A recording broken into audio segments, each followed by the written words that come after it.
No, you ask.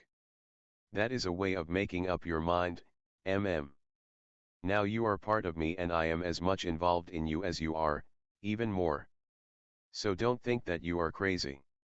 Just tell me. Even telling me will be of much help. I cannot decide for you, but I can help you to decide. These two things. Something else. There must be a third thing also.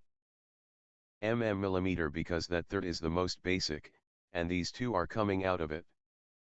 If you feel a basic low energy, then you cannot make any decision.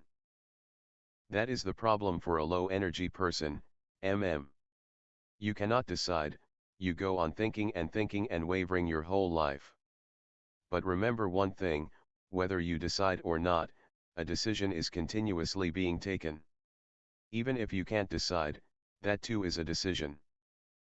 For example, if you don't decide to leave this woman, you are deciding to be with her. The other is also as much a decision.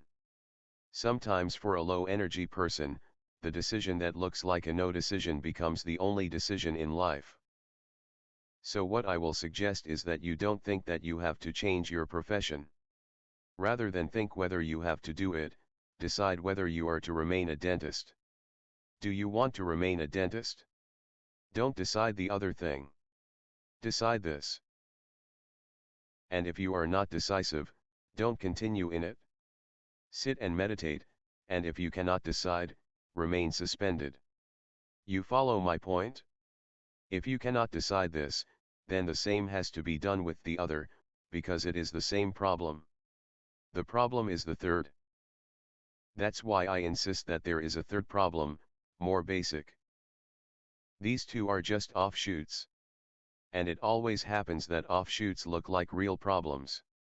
The real problem, that you cannot face this reality of your being low energy, that you don't want it, that you don't like it, is hiding somewhere else. If you cannot make a decision, remain suspended, and that suspension will help. It will help you to come out of it, or end it. Either way it will help. But you will have to take a decision. What I am insisting is that it is going to be a very healthy exercise for you to decide. If you remain a dental surgeon, then it has to be your decision, not otherwise. It should not be like a no decision. That's bad. You have been asking the question from the wrong side, and that's a trick of the mind. So always remember that a no decision is also a decision. For 9 years you have continued to be a dental surgeon and you don't like it. That's suicidal. Nothing is wrong with dentistry. If you like it, it is beautiful. If you don't like it, it is poisonous.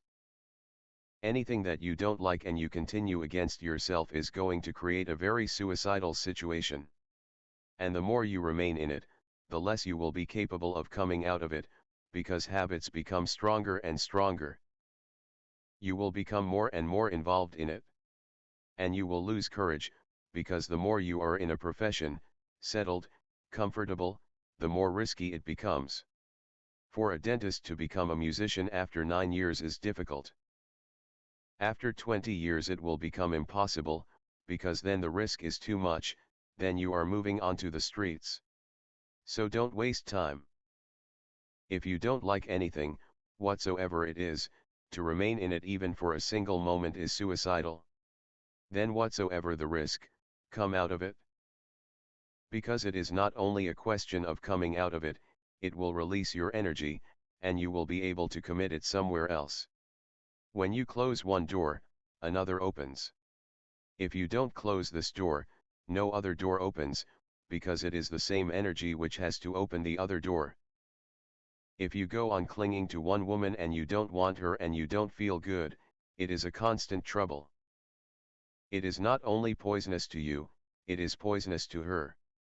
If you are not kind to yourself, at least be kind to her, at least be human to her. Because it is not only that you are crippling yourself, you are crippling her also. Any relationship that becomes miserable is going to cripple both the participants. Not only this relationship. If you remain in it too long, it will cripple your future relationships also. It will affect them because it will become part of your past. It will hang around you. There is every possibility that you will again find the same type of woman, and you will again get into trouble and go on repeating the same pattern. So whenever you feel a relationship is not going well, I don't say come out of it, I say jump out of it. Don't waste a single moment. There are millions of other women. One door closes, all other doors open. And the moment you move, another door will become possible for her also. If you don't fit, that doesn't mean that you will not fit with anyone else. If she doesn't fit with you, that doesn't mean that she will not fit with anybody else. But you can be related to a person who doesn't fit. Neither you nor the other person is wrong. You simply don't fit. You are not made for each other. You cannot do anything which will make you fit. If you try too hard to, you may start adjusting, which is not fitting. That is the greatest calamity that can happen to a relationship, when two persons settle for adjustment. And if you are long enough in a difficult relationship, what can you do? You have to adjust. Then you settle for something that is not worthwhile. You drop all the romance of life and all poetry. Your life will lose all significance and grandeur.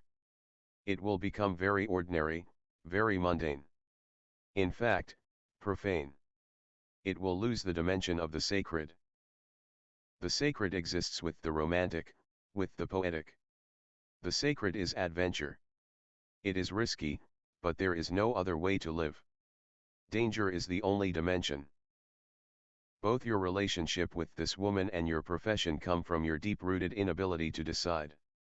So you go on clinging, whatsoever the case, you will cling. But still, there is a possibility, you have not settled yet. That's good.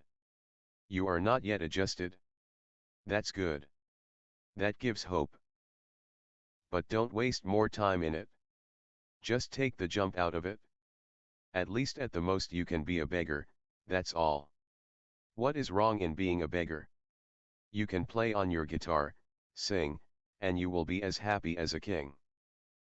You can become rich by being a dental surgeon, and you can earn enough money to have a beautiful house and a beautiful car. But you will become ugly.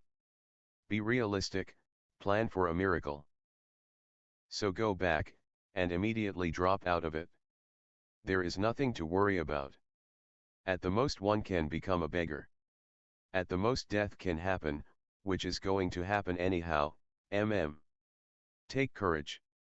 And I am coming with you. Don't give it a single thought again, just get out of it. All thinking is bourgeois. It is mediocre, middle class. Thinking is always cowardly. So don't think. Simply go and close all the old doors. And don't look back. And if there is any trouble, come back, This ashram is yours, so come back. Don't be worried. I can find you one of the best women in the world. I manage all sorts of things. A sannyasin says, I received a very strange letter today. My father requested that I say hello to you. Which surprised me very much. I think that's his way of asking for your blessing. Strange things happen. Life is more strange than any fiction. And more fictitious also. If one goes on believing and trusting, one comes to encounter miracles every moment. Just because we have lost the capacity to trust, much of the miraculous has disappeared from the world. So write him a hello from me, Good. You look good. Very positive energy. Once you feel something inside, not only the mind changes, but the body has a different vibe, One is more flowing, more relaxed, more at home. One feels blessed. Life doesn't look like a problem. It looks more like a play, a mystery play, Good. Another group member says, I feel alone and just good, but confused. I don't know what is happening. Things are changing around inside me. Sometimes I feel frightened, sometimes it's floating. It is natural. Whenever you feel frightened, just relax. Accept the fact that fear is there, but don't do anything about it. Neglect it, don't pay any attention to it. Watch the body. There should not be any tension in it. If tension doesn't exist in the body, the fear disappears automatically. Fear makes a certain tense state in the body, to get rooted in it. If the body is relaxed, fear is bound to disappear. A relaxed person cannot be scared. You cannot frighten a relaxed person. Even if fear comes, it will come like a wave. It will not get roots. And fear coming and going like waves and you remaining untouched by it, is beautiful. When it gets rooted in you and starts growing in you, then it becomes a growth, a canceric growth. Then it cripples your inner organism. So whenever you feel frightened, the one thing to look at is that the body should not be tense. Lie down on the floor and relax. Relaxation is the antidote for fear. And it will come and go. You simply watch. That watching should not be of interest, indifferent. One just accepts that it's okay. The day is hot. What can you do? The body is perspiring. One has to pass through it. The evening is coming close, and a cool breeze will be blowing. So just watch it and be relaxed. Once you have the knack of it, and you will have it soon, that if you are relaxed, fear cannot get attached to you, that it comes and goes and leaves you unscarred, then you have the key. And it will come. It will come. Because the more we change, the more fear will be coming. Every change creates fear, because every change is putting you into the unfamiliar, into a strange world. If nothing changes and everything remains static, you will never have any fear. That means, if everything is dead, you will not be afraid. For example, you are sitting down and there is a rock lying down. There is no problem, you will look at the rock, and everything is okay. Suddenly the rock starts walking, you become frightened. Aliveness. Movement creates fear, and if everything is unmoving, there is no fear. That's why people, afraid of getting into fearful situations, arrange a life of no change. Everything remains the same and a person follows a dead routine, completely oblivious that life is a flux. He remains in an island of his own making in which nothing changes. The same room, the same photographs, the same furniture, the same house, the same habits, the same slippers, everything the same. The same brand of cigarettes, even a different brand you won't like. Between this, amidst the sameness, one feels at ease. People live almost in their graves. What you call a convenient and comfortable life is nothing but a subtle grave. So when you start changing, when you start on the journey of inner space, when you become an astronaut of the inner space, and everything is changing so fast, every moment is trembling with fear. So more and more fear has to be faced.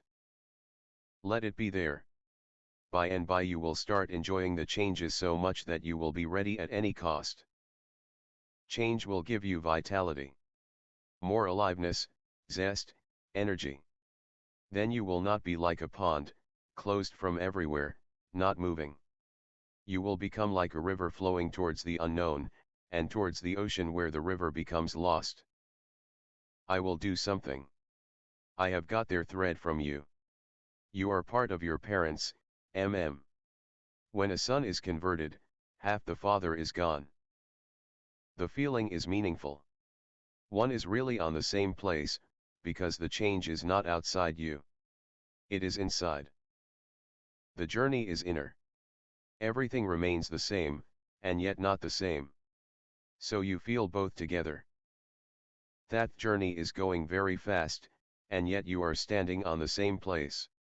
That paradox is very significant. Don't be worried about it. It happens to everybody who starts changing inwardly, Because the trees are the same, the houses are the same, the people are the same. The world is the same. And yet something has changed which is very elusive, and you cannot put your finger on it. You cannot say exactly what has changed. If somebody insists on knowing what has changed in you, you will not be able to say. The change is in the layers of consciousness. It is as if you have been to the mountains. The path moves round and round and round, and after walking for miles, again you come to the same spot where you had been a few hours before, just a little below. Everything is the same scenery, the same trees, the same rocks, and you have walked so much. The journey is inner. And as when moving towards a mountain peak one ultimately arrives at the peak, one suddenly comes to know that one is standing in the marketplace. Nothing has changed. And everything has changed.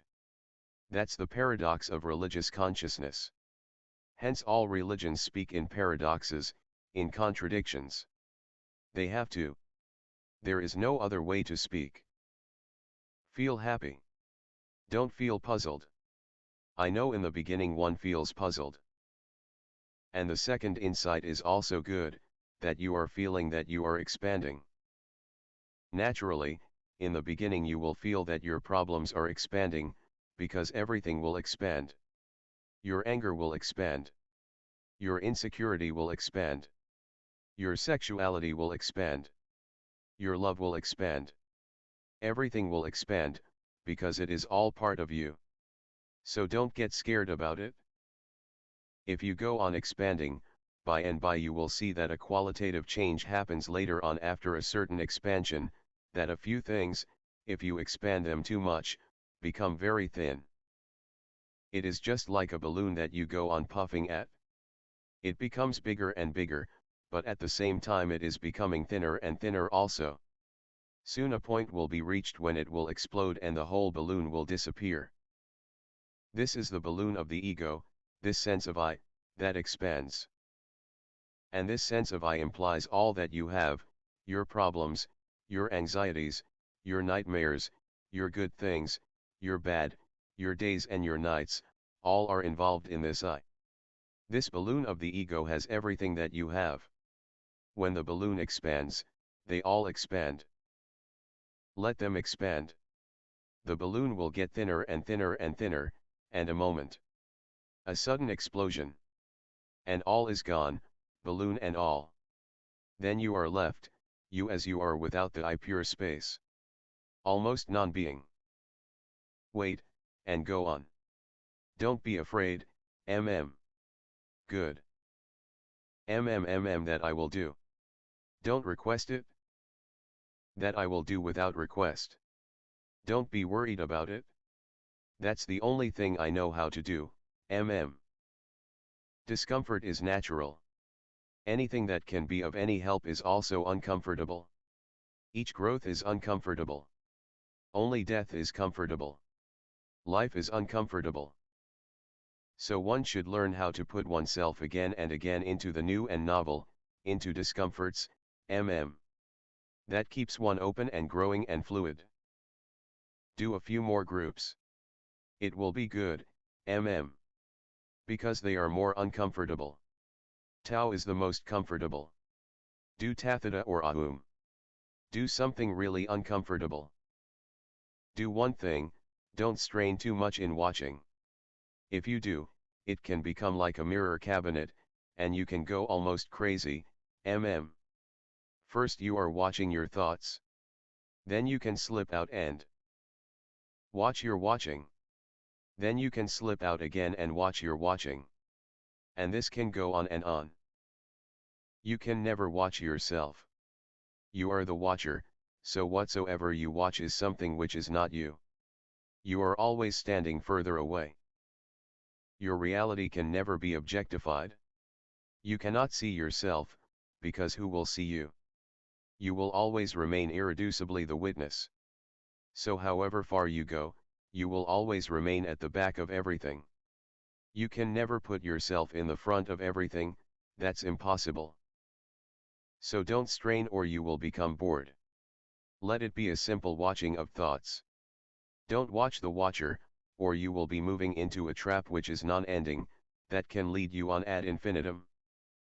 If you feel the idea arising to watch the watcher, forget about thoughts also.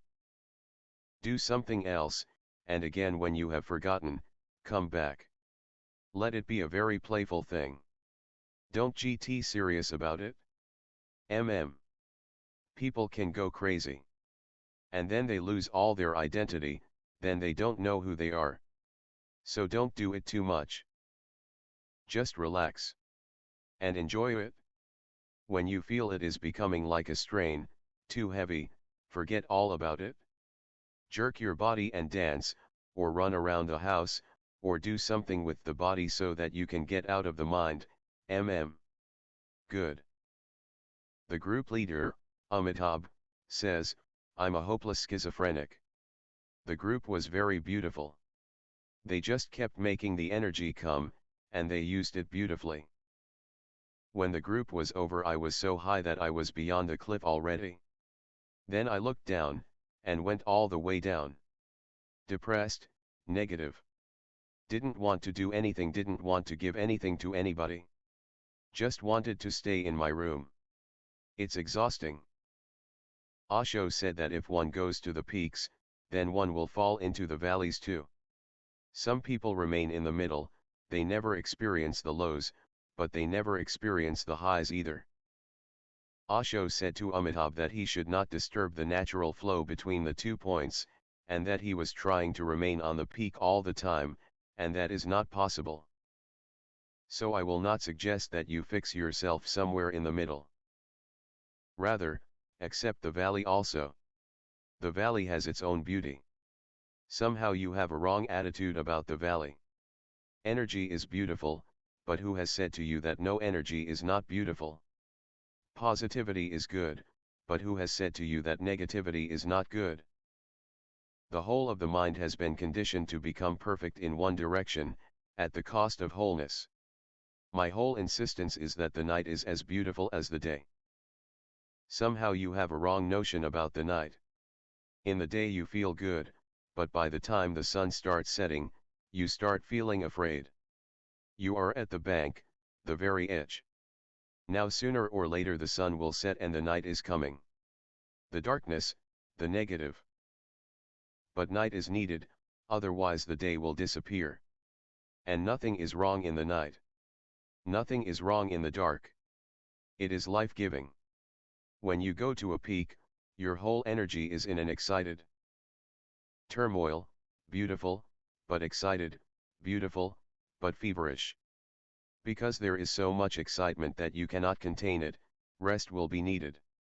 And the greater the peak, the deeper rest will be needed. So the natural flow, the body, is being perfectly natural. Your mind is creating the trouble. You are not schizophrenic, the mind is too much attached to one polarity. You think the problem is with schizophrenia, that you are divided. No. Life knows no duality. Life knows complementariness.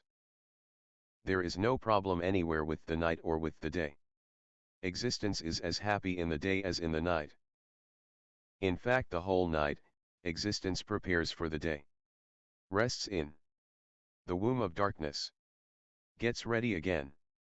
The whole day vibrates with 1,001 things, gets excited, moves to the climax, then gets tired, exhausted, spent, and moves into the night again.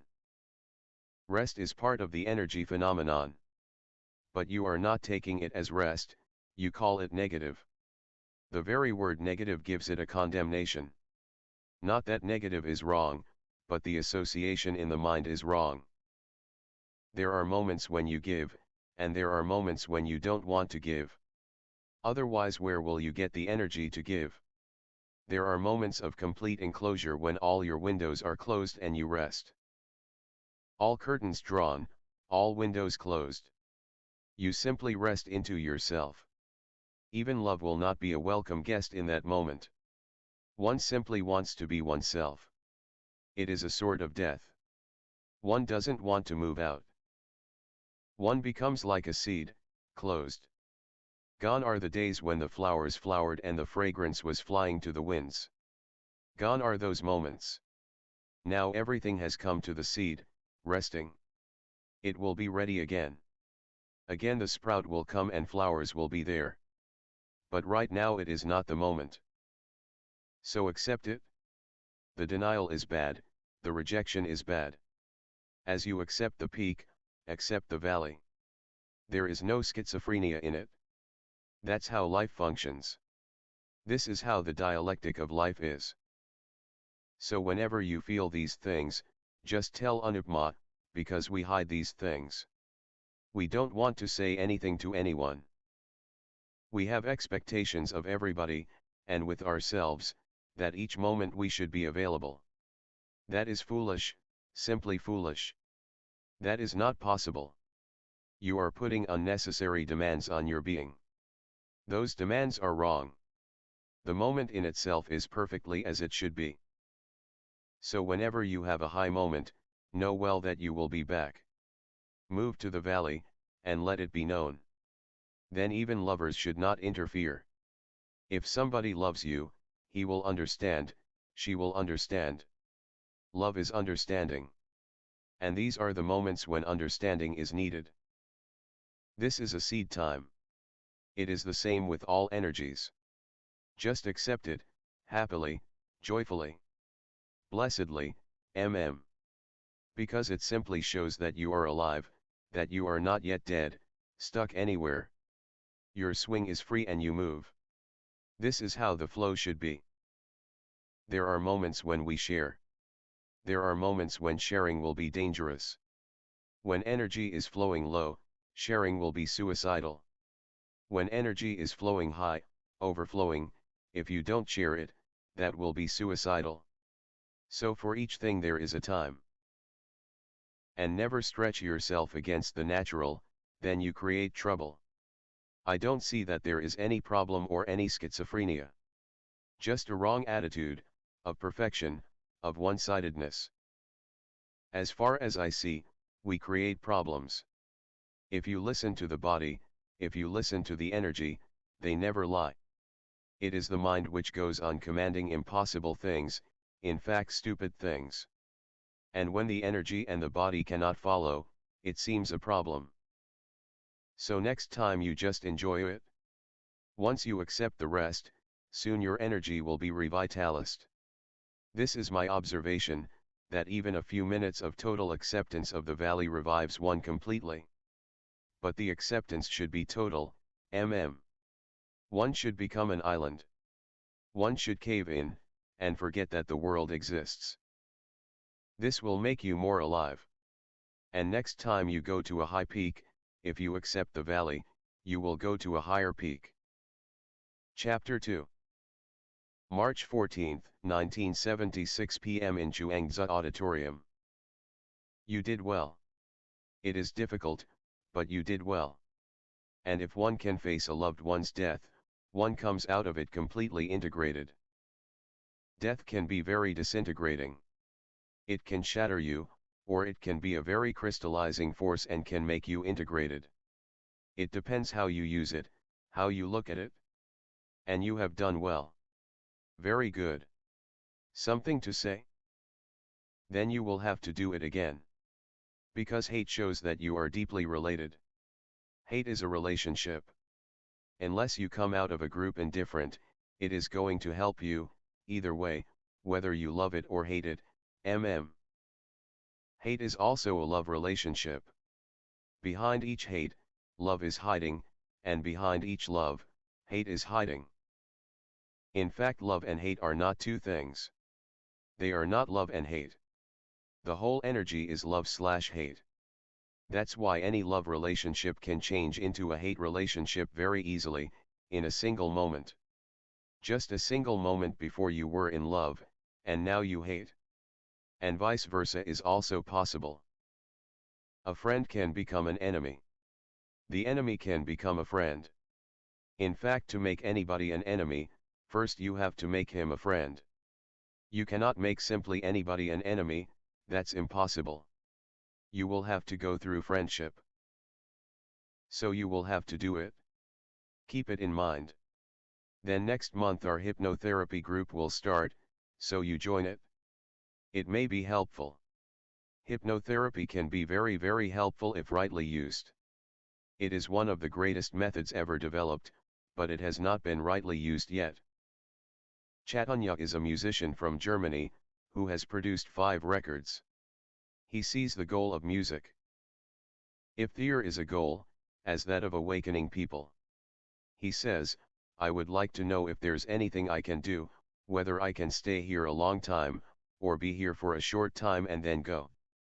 It hurts so much when it comes time to go from you. Take it easy. Don't become serious about it. Whenever you can be here and now, be. If the mind moves and you forget, that too is natural. Don't worry about it, otherwise first you move into the future, and then you start thinking about the past. So both ways you are killing the present.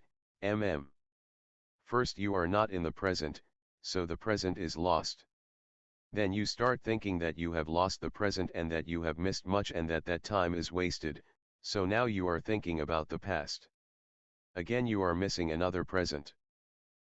A serious mind can never be in the present.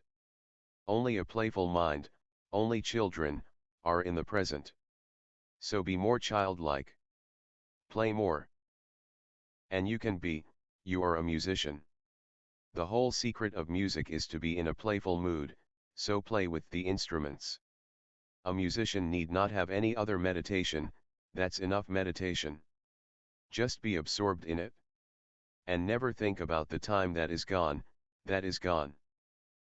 I will give you a method, Start playing with your instrument, any instrument will do. And do this method every night. It is in 3 steps. For the first 7 days, the first step, lying down on the bed, or sitting, put the light off, be in darkness. Just remember any beautiful moment that you have experienced in the past.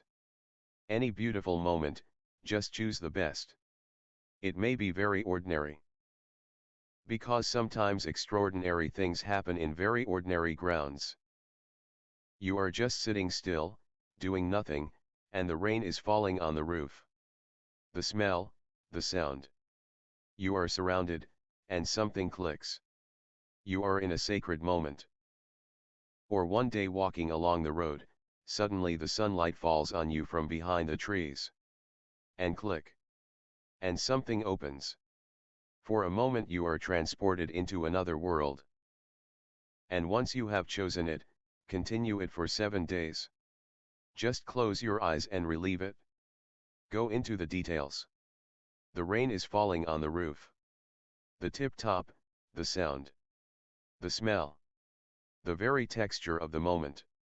A bird is singing, a dog is barking. A plate has fallen, and the sound. Go into all the details, from all sides, multidimensional, from all the senses. Every night you will find that you are moving into deeper details, things that you may even have missed in the real moment, but that your mind has recorded. Whether you miss the moment or not, the mind goes on recording. You will come to feel subtle nuances which you were not aware that you had experienced. When your consciousness is focused on that moment, the moment will be there again. You will start feeling new things. You will suddenly come to recognize that they were there but you had missed them at that moment. But the mind records it all. It is a very, very reliable servant. Tremendously capable. By the 7th day you will be able to see it so clearly that you will feel that you have never seen any real moment as clearly as this one. After 7 days do the same thing but add one more thing. On the 8th day, feel the space around you. Feel the climate is surrounding you from all sides, up to 3 feet. Just feel an aura surrounding you of that moment. By the 14th day you will almost be able to be in a totally different world, although conscious that beyond that 3 feet a totally different time and a totally different dimension is present. Then the 3rd week, something more has to be added. Live the moment, be surrounded by it, and now, create imaginary anti-space. For example, you are feeling very good, for 3 feet you are surrounded by that goodness, that divineness. Now think of a situation, Somebody insults you, but the insult comes only up to the limit. There is a fence, and the insult cannot enter you. It comes like an arrow. And falls there. Or remember some sad moment. You are hurt, but that hurt comes to the glass wall that is surrounding you, and falls there. It never reaches you. You will be able to see, if the first 2 weeks have gone right, by the third week, that everything comes up to that 3-foot limit, and nothing penetrates you.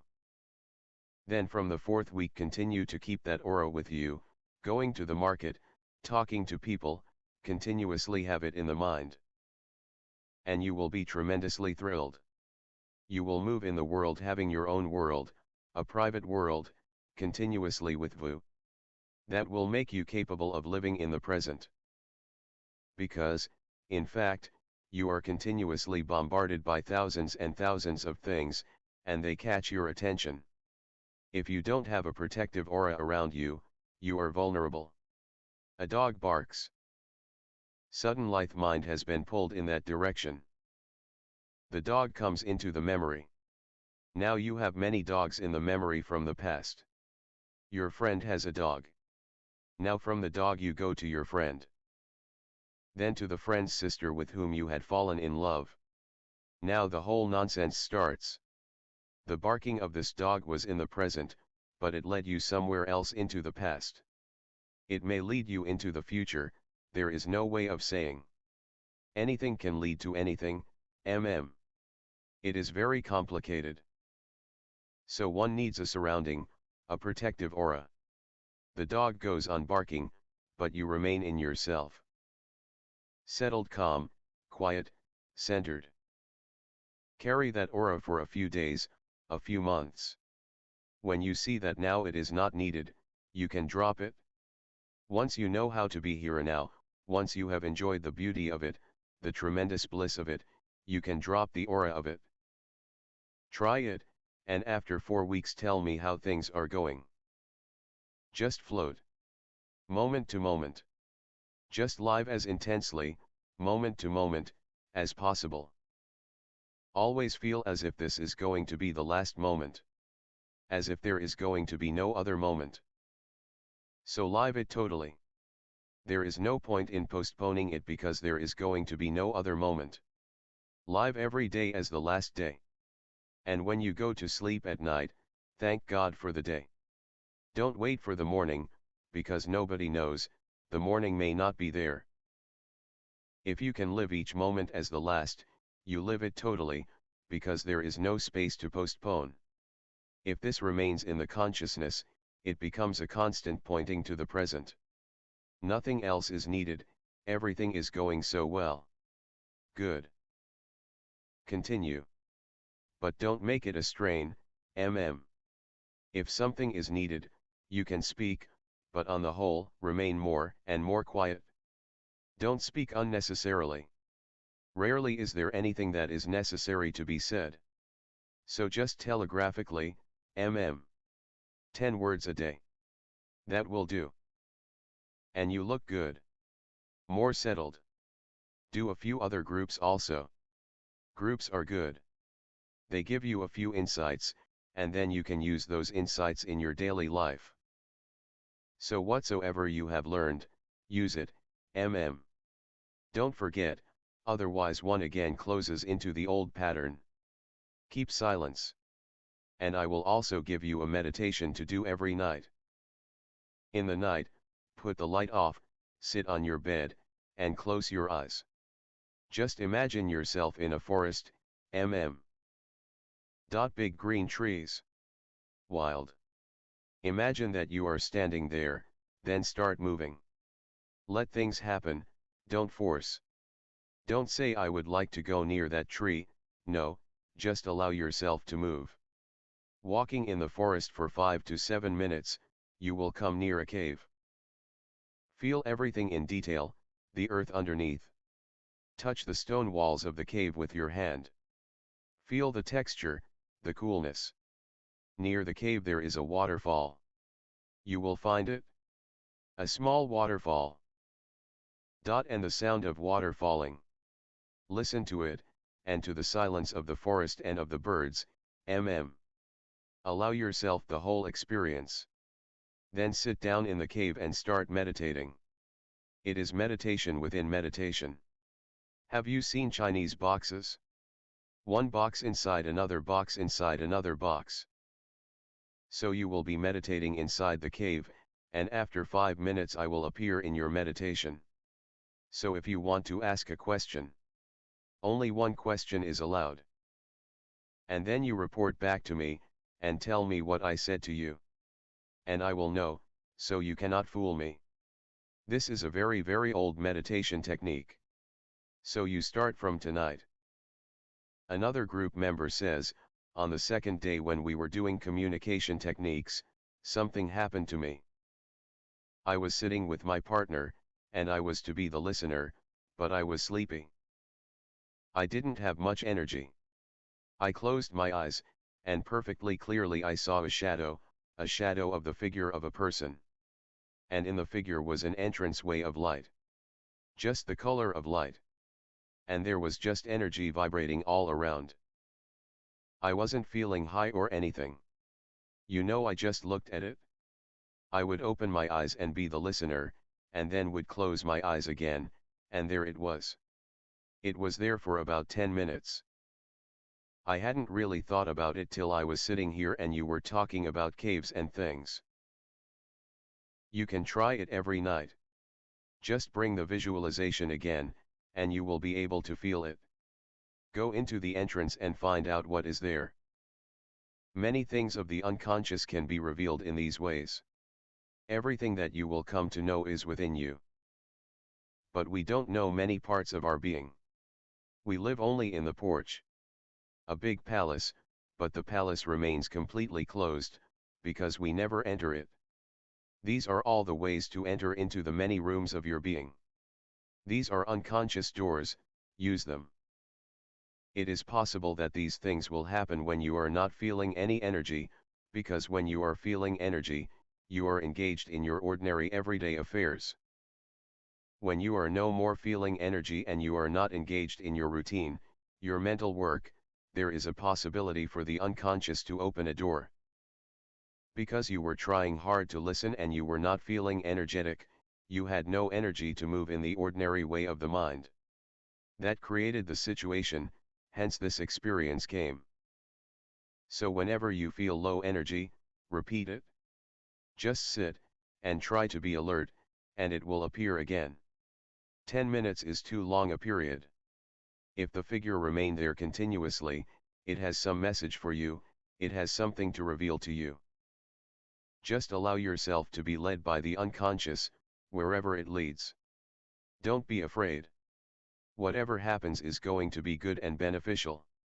Do it, and then tell me, An Indian visitor, Arup, who was here to do the camp, said that he felt concerned that perhaps he wasn't meditating rightly, because nothing seemed to be happening. Osho told him not to expect results, and to do the meditations as exercises. The sheer exercise is beautiful. The body will feel good at least, and by it will penetrate into the mind. We have to create a situation in which the thing you want to happen, can. It cannot happen just by wanting. The situation is needed, and the meditation is going to create the situation. So choose any one meditation out of these 5 and do it for 1 month. And just for 1 month, don't expect anything, as if one is doing for doing's sake. This is my observation, that many times we expect, and the very expectation functions as a barrier because it gives attention. It is just as if somebody says that swimming is beautiful and that it makes them feel beautiful. You are also in search of happiness. You say I'm coming. And you go. At each stroke you are waiting for happiness. You swim, but you are not in the swimming. You are continuously thinking about happiness, it has not come yet. It has not come yet. And each moment you are giving a negative suggestion to yourself, you are hypnotizing yourself about its not coming. It has not come yet, so it is all hocus pocus, useless nonsense, and this man was saying that it is very beautiful. but you are swimming and there is no beauty, nothing is happening. These repetitions in the mind go on creating a barrier. They won't allow anything to happen. For happiness to happen, the first thing is to forget about happiness. Don't wait for anything. Just swim. And suddenly you will be caught unawares. Suddenly, when happiness happens, you may not even be aware when it happens. Only after a few minutes will you become aware. And suddenly a relief, and you know that it has happened. This is the way that expectation functions as an anti-suggestion, a negative suggestion. The mind goes on repeating that nothing has happened, and becomes more and more strong. So forget about it. For 1 month simply do it. It happens. Trust me. It has happened to so many people, and there is no exception to it, because everybody is by birth entitled to it. Meditation is not something like a talent, that somebody has and somebody else doesn't have. It is not like somebody is a poet and somebody else is not, somebody is a born actor and somebody else is not. Then nothing can be done. Even if you learn, at the most you can become a mediocre poet, never genuine, never real gold, because you don't have the talent. Meditation is not like a talent. It is like breathing, everybody has it, whether they know it or not. Whether you are breathing rightly is another thing, but everybody can breathe, because without it, nobody can be. It is simply natural. One has just to recognize its spontaneous flow. I have been watching you in the morning. Listening to me is going to be your greatest meditation. Just listening to me, you relax. Just listening to me, you go far out. Because just listening to me, you forget yourself. There are moments, I have watched on your face, when you are no more your ordinary self. Just glimpses, Sometimes you are no more in your ordinary mind, the old groove is not there. You have relaxed out of it, slipped out of it. So continue to come, and go on listening to tapes. Listening will be more helpful than reading, because in reading, you will be there. Just listen to the tape with closed eyes so you have nothing else to do, so your mind can drop out of functioning. Listening can be done without the mind. Reading is difficult to do without the mind, possible, but very great training is needed, otherwise the mind comes in. With listening you have to be totally attentive, otherwise you will miss. In reading there is no need, you can read the page again, you can go back again. And go on thinking of sannyas. That is going to help. There is no need to decide, just go on thinking about it. Any day you will suddenly have the urge, and you will come running. Chapter 3 March 15, 1976 p.m. in Chuangzi Auditorium. No need to leave it right now. Just go on making all efforts to search deep. If you can find something higher, then leave it, then it is left automatically. Whether you leave it or not is not the question. You grow out of it rather than leaving it. You follow me? And I am giving you something which can grow anywhere, in whatsoever religion you are, in whatsoever church you belong. I am against nobody. You can remain in your church and still grow. This will be your name, Swami Anand Mansur. Anand means blissful, happy, and Mansur is the name of Sufi mystic. Have you heard the name, Mansur al-Hillaj? Read something about him. You can find many books in English.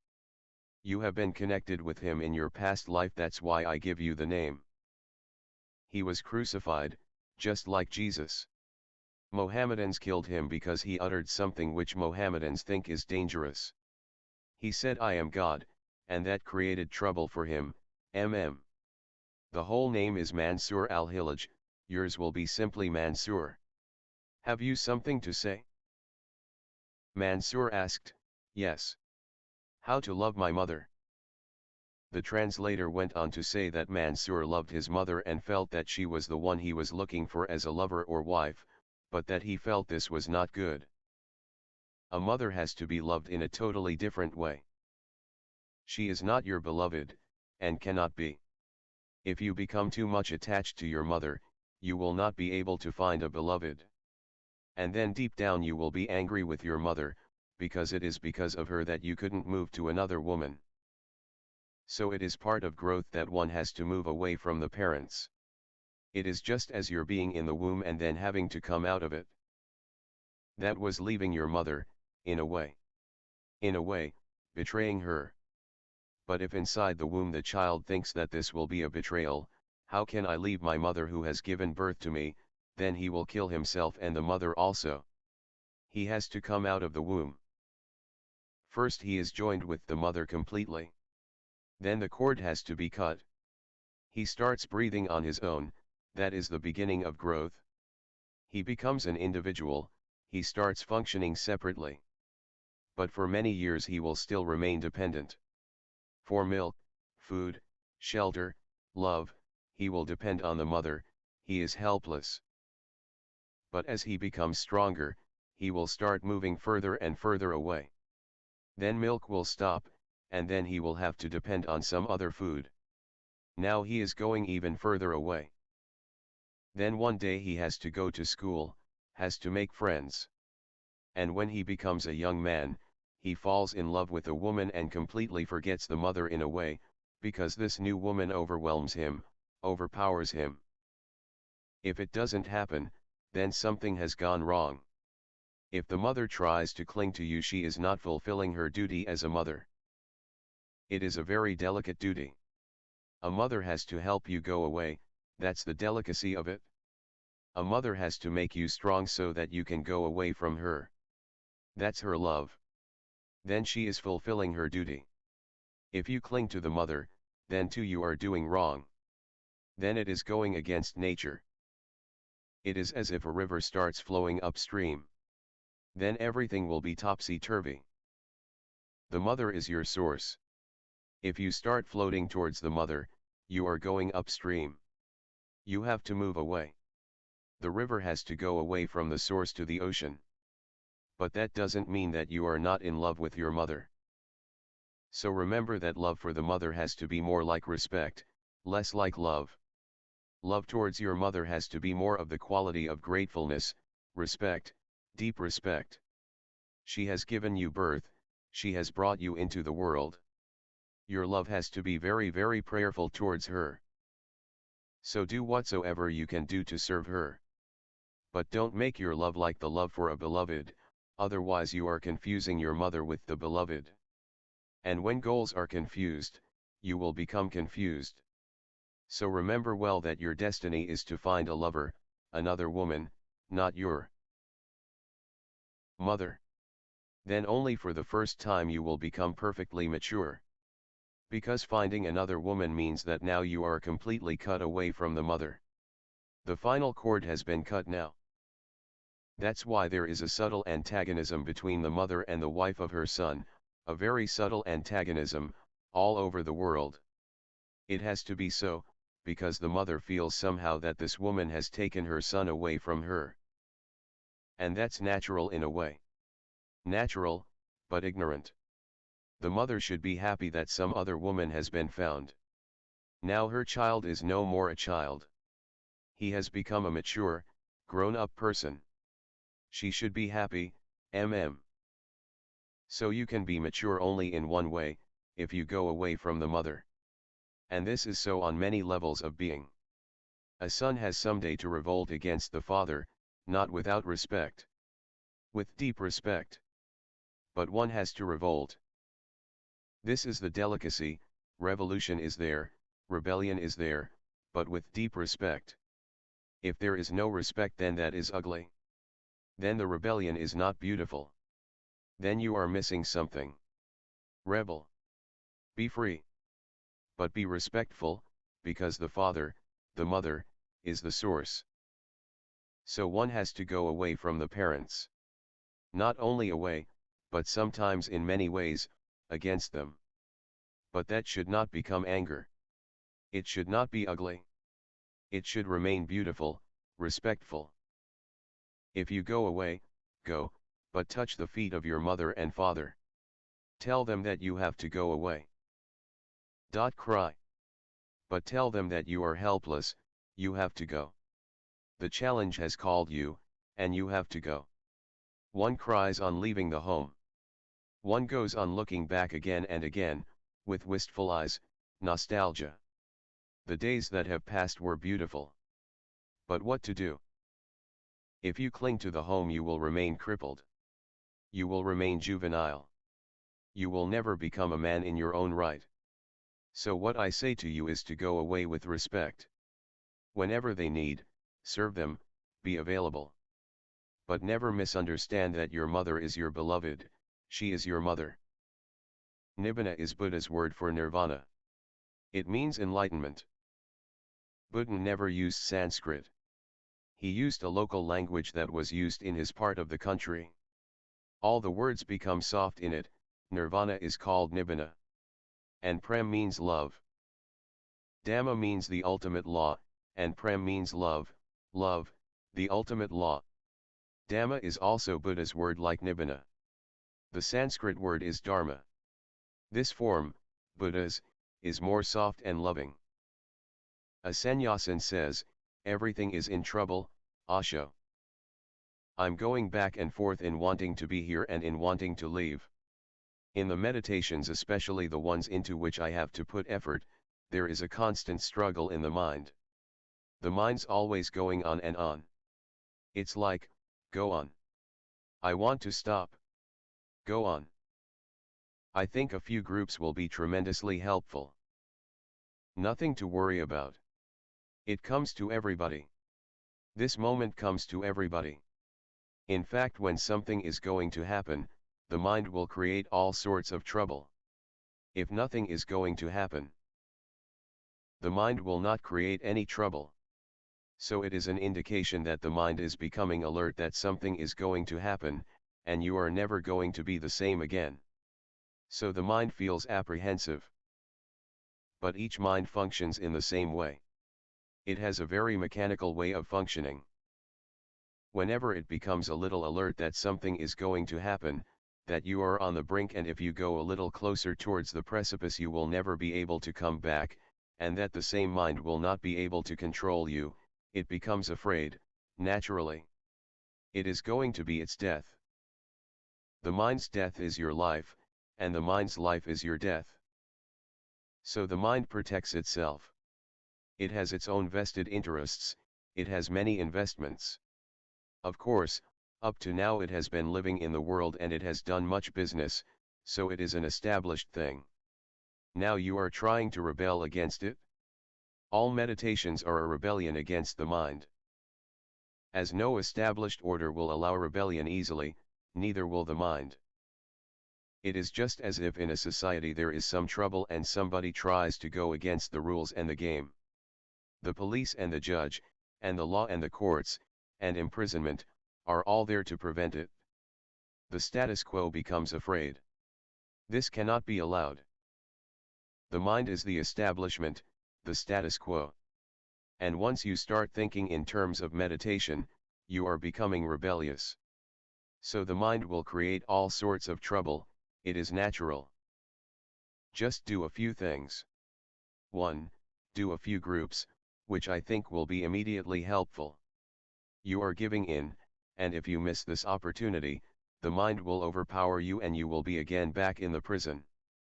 You have tried to come out of it just a little. You are just on the threshold. And you have to continue the meditations that you feel are difficult. The mind has not to be allowed anything. For a few days become an ascetic. Be a warrior, a fighter. Then I will tell you to relax. Once the mind knows that you are not going to listen to it, it flops. It just has to come to the understanding that this man is not going to listen, so what is the point? A sannyasin says, I feel that so much is coming in the meditations, my whole life is coming through me. I feel it's getting tighter and tighter, but I can't let go, because there's nothing to let go of. I understand. There is not much to come out, but there is something very basic there which has to come out. It is not much. Once it comes out you will feel totally relaxed. Then let go will become possible.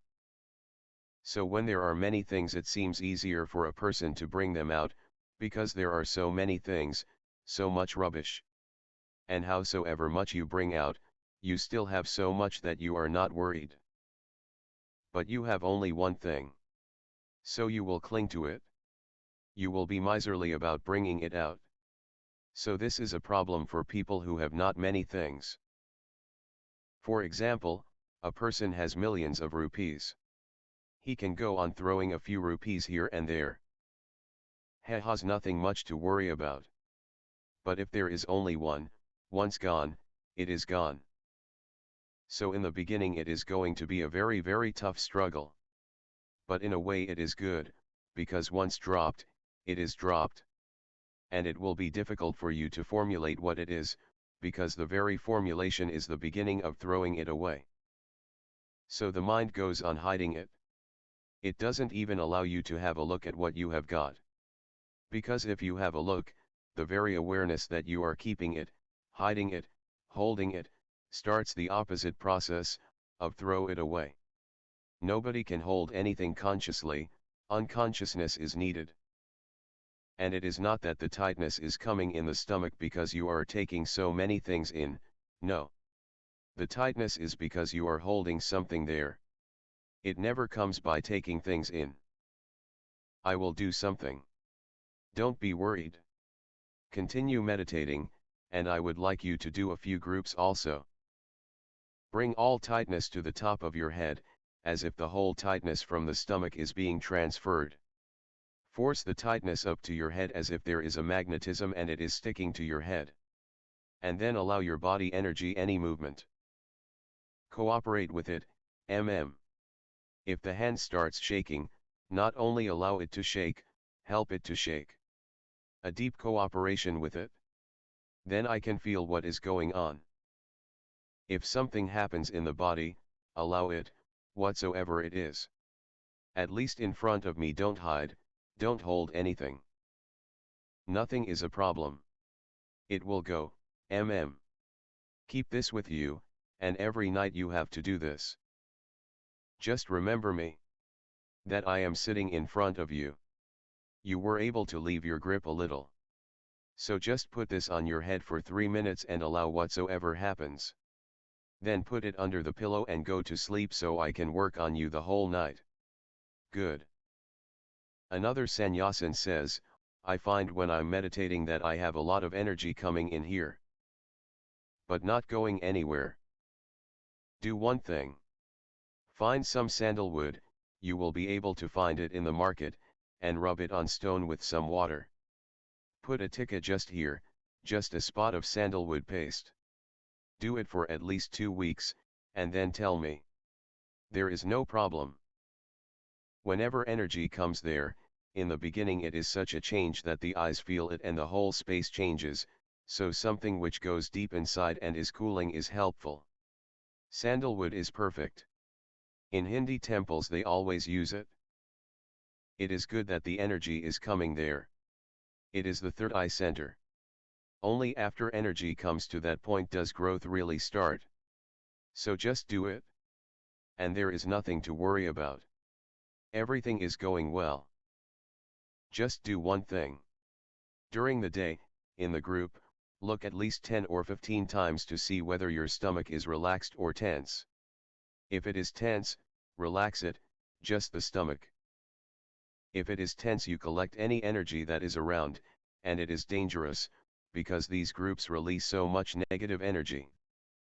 They are meant to do that, and people who are releasing it will not be affected, but leaders will be if they are not relaxed. So if you see that the stomach is tense, relax the belly and breathe by it. Make it a habit by and by that you don't breathe by the chest but by the belly. There are very many false notions about breathing, and almost all over the world, people have started breathing by the chest. Breathing by the belly relaxes your whole being, your psyche and soma, both, and society does not allow a relaxed being. He will be spontaneous, and he will move moment to moment. You cannot enforce rules on him. He cannot be regulated, regimented, manipulated. He will be like a child, and you cannot regiment a child. The moment you succeed in regimenting a child, he is dead. Near the age of 4, all children are massacred. Then they just live for the name's sake. Just a dead thing continues, but the real has left. The day they leave spontaneity, they have died.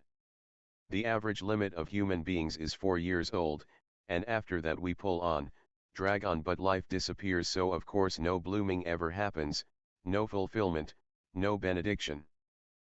So do it in the group, and also when you are not taking a group.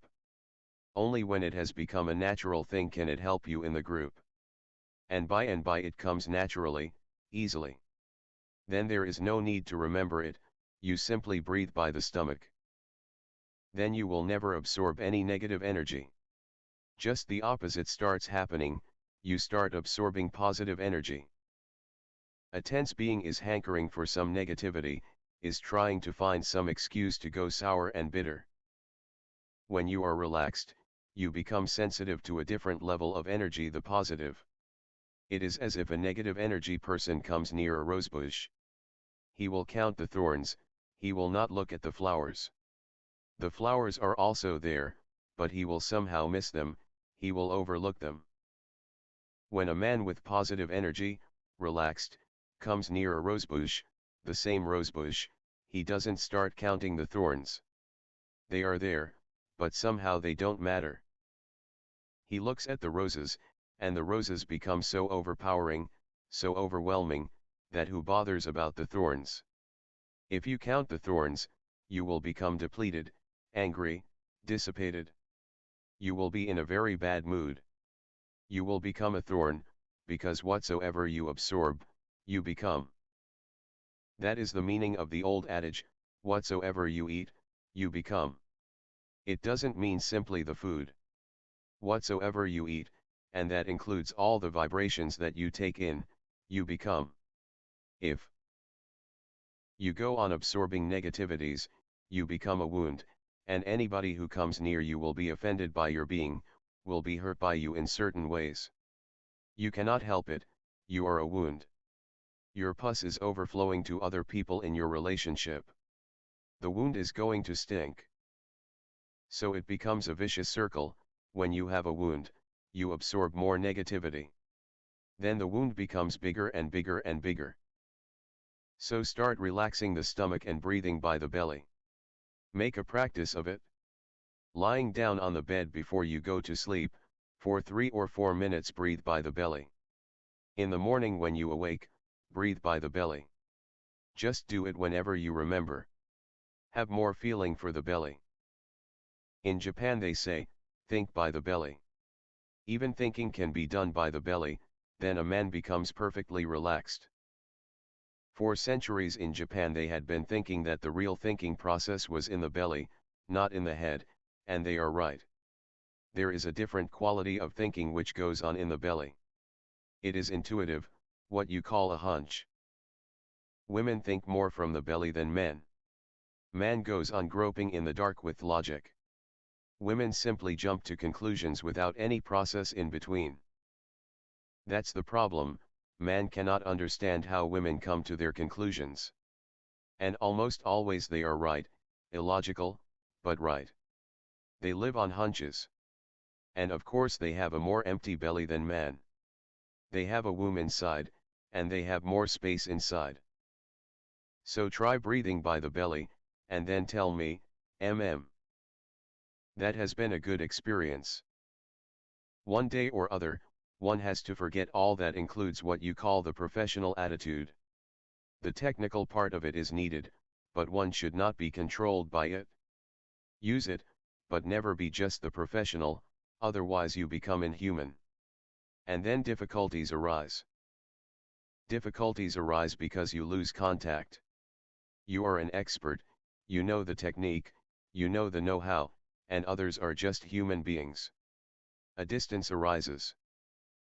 It is good to express your fears, you become more human. It is good to say that you are also a human being, that you are not perfect, but a human being. Of course you are leading the group, but you are as much a participant as the others. You are as prone to commit errors as others. You have your own problems, it is not that your problems are solved, and you can play around with the attitude of holier than you. Otherwise a distance arises, and that distance will make you tense. It is not going to help you, and it is not going to help others. These groups are not part of what is called expertise. No knowing is needed. But remain human, relaxed, and be always ready to accept that you have made a mistake. That will make a bridge between you and the participants. They will have much more feeling for you. And once they see that you are also human just like them, they will feel more relaxed with you. And that is my whole purpose here. In these groups, by and by I would like that the difference between the leader and the led disappears. In fact, the totality becomes the leader. The group mind becomes the leader. The collective consciousness becomes the leader. And the leader is, at the most, just to give directions so that time is not wasted. Otherwise, even without a leader it can come to a conclusion. It will take a little longer, that's all. I am thinking about that too. After a few months, I am going to start a group without any leaders, just the participants. But those will be the people who have passed through all the groups. Even leaders can participate in it, but they will be just participants, not leaders. Just the total mind, Just the group consciousness leads wherever. It will take a little longer time, but it will come to better conclusions than any leader-led group. Because the very effort to lead brings a resistance into the led. It is so automatic that nobody is aware of it. The leader is not aware that behind the curtain of leadership he may have started manipulating, that the ego may have entered in a subtle garb. And the led are not conscious of any resistance, but underground, an undercurrent of conflict, of resistance, arises. So by and by, within 2-3 groups, you will be able to float completely. Forget all that you know. If it is needed, it will come to you. Whenever it is needed, it will surface in your consciousness. Just go into the group as if you don't know anything, and on the spur of the moment start working. Then things take their own shape. You are there just so that time is not wasted and so people are not moving in circles. You simply help them go towards some conclusion, towards some growth. The effort becomes a process and a progress, but not a running in circles.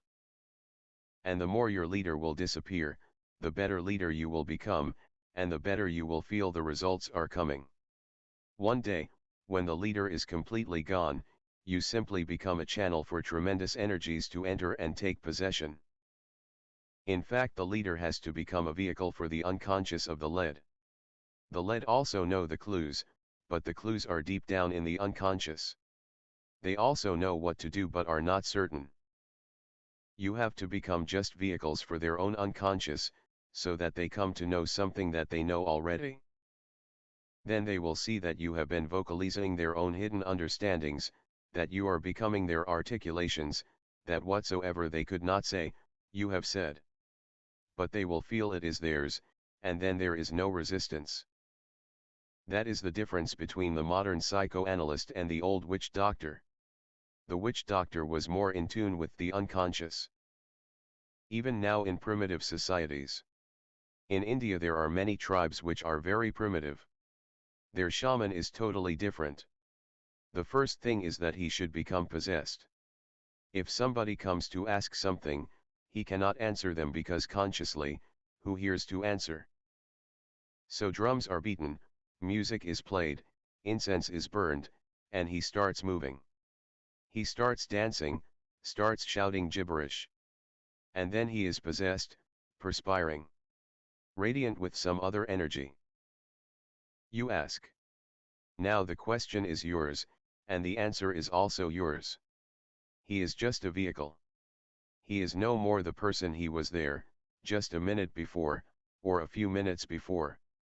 And after he has answered, he comes back. Again he is the same old man. but he will not even accept your thanks. No money is to be taken, no thanks are to be accepted, because he has not done anything. He simply helps you to do something to yourself, He was just a medium. He played a role, just a bridge between you and you. That is the meaning really, for me, of a leader. A leader has to be so group-possessed. So relax more and more. It has been good. The next group is going to be better, and after 3 groups you will be totally different. Good. A group member says, I went very very deep this time. The second day my body wanted to run away. It was crying. I didn't want to take the pain of the group. And I felt so much like a mother. Like Mother Earth. And I could feel everything that everybody was feeling. I realized that I had that quality all the time, but I am still afraid to exercise it, to use my intuition, because I feel that I am interfering with other people. It has been a good experience, tremendously good. Woman is basically the earth element. Woman is naturally the mother. But the modern woman has lost that dimension. She no more understands herself as the mother or as the earth. She has become more imitative of man, and is missing much in that imitation. Missing her own natural self, her own authentic being.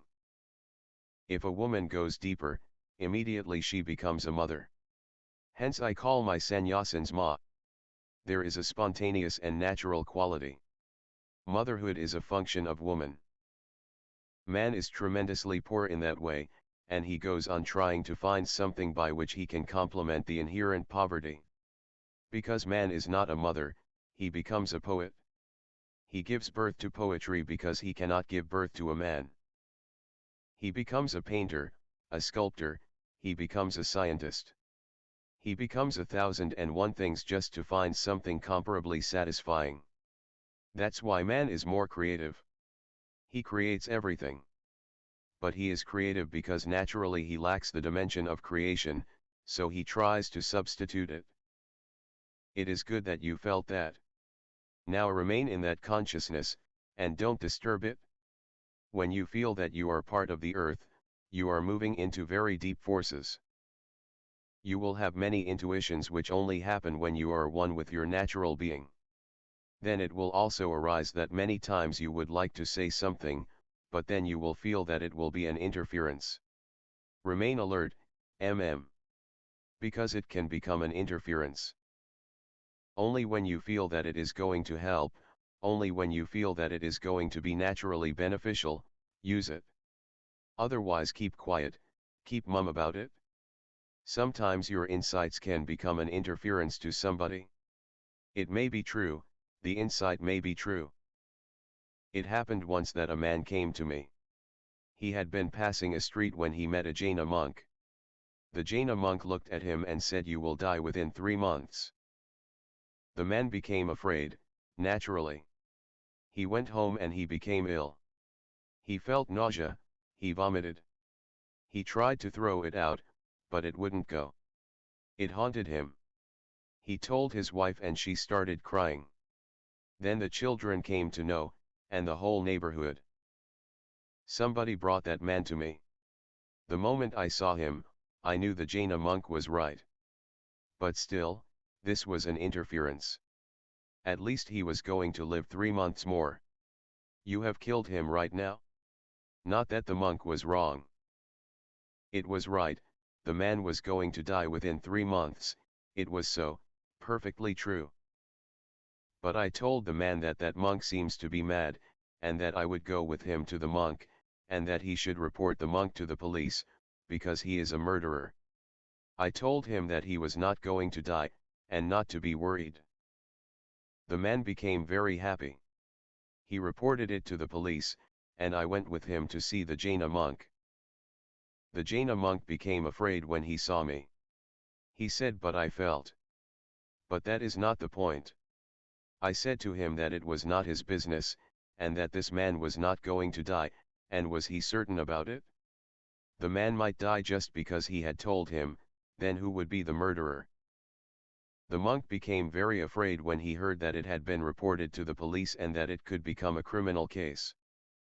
He apologized and said that he was wrong, and that he had been reading some astrological books, and that he had felt that he was right. And the man survived. He has not died. He is still alive. The Jaina monk was right, the insight was right, but insight is not absolute certainty. Life is a hazard. It is not mathematical. Sometimes 2 plus 2 are 4, sometimes not. Sometimes 2 plus 2 make 5.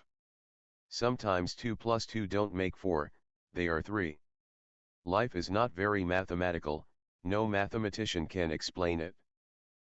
When you are saying something about life and death, you should hesitate. Be more respectful. It is none of your business. If you feel, write it down in your diary, but don't say anything to anybody. When the person has died, then you can show people your diary, show them that this has been your feeling, but never interfere. And with this earth feeling, this will come. You will have more and more hunches. You will become authentic woman, and then more hunches will be there. Irrational insights, suddenly you will see something. But wait. Seeing is good, but one has to think before saying it, at least 3 times you should think about it. Good. Chapter 4. March 16, 1976 p.m. in Chuangzi Auditorium. This will be your name, Ma Anand Soma. Soma means the moon, and Anand means bliss, blissful moon. Meditate on the moon more and more. Whenever the moon is in the sky, just sit looking at it, but with very empty eyes. Looking, and yet not concentrating. Just looking, but with no strain. Do you follow? The look can be of 2 types. One look is what we call attention. You focus, and there is a strain in the mind, as if somebody is going to hit the target with an arrow. Then you concentrate. But that is not right. Just look relaxedly, as if you are looking by the way, and the moon is there. Look at the moon with empty eyes. Watch my eyes. This is the way. This is attention, I am focusing. Now. I look at you, and yet not at you. And that's the way to look, Good. It will continue unless you become aware and drop out of the vicious circle. One misery leads to another. One conflict leads to another. One sadness into another sadness. Because whatsoever you are passing becomes more easy to go into again. Your whole being becomes channelist, One day you are angry, another day, anger comes easily. The next day it comes almost automatically. You need not do anything, it will come. And if you go on getting into the habit of it, you go on feeding it. You may like to come out of it, but liking is not enough. You may like to come out of it, but you will still continue with the old pattern unless you take a very, very aware decision to come out of it. That means that after that moment, you have to do something which is the opposite. If you have been angry, then do something which is just the contrary to break the habit. Not only that. When you break a habit, energy is released. If you don't use that energy, again the habit will have to be formed by the mind, otherwise, where will the energy go? So always move to the opposite. If you have been sad, try to be happy. It is difficult, because the old path is the way of least resistance. It is easier, and to be happy you will have to make an effort. You will have to consciously give a fight to the dead mechanical habits of the mind. So you will have to recondition it. That is, you create a new habit of being happy. Unless a new habit is created, of being happy, the old habit is bound to persist, because the energy needs some outlet. You cannot simply remain without any outlet. You will die, you will suffocate. If your energy is not becoming love, it is bound to become sour, bitter, anger, sadness. Sadness is not the problem, neither is anger or unhappiness. The problem is how not to get into the old rut. So live a little more consciously. And when you find yourself getting into the old habit, just do the opposite immediately, don't wait for a single moment. It is easy, once you know the knack of how to do it. You are getting set. Just do something. Anything will do. Go for a long walk, start dancing. Let the dance be a little sad in the beginning, It is bound to be, you are sad, how can you suddenly become happy? Start dancing in sadness and the dancing will divert the sadness. You have brought something new into the sadness which has never been there before. You have never danced before when you were unhappy and sad, so you will puzzle the mind. The mind will feel at loss, what to do. Because a mind can only function with the old. Anything new, and the mind is simply inefficient, and that's the problem. Habits are efficient, so you do them again and again, and the more you do, the more capable you become.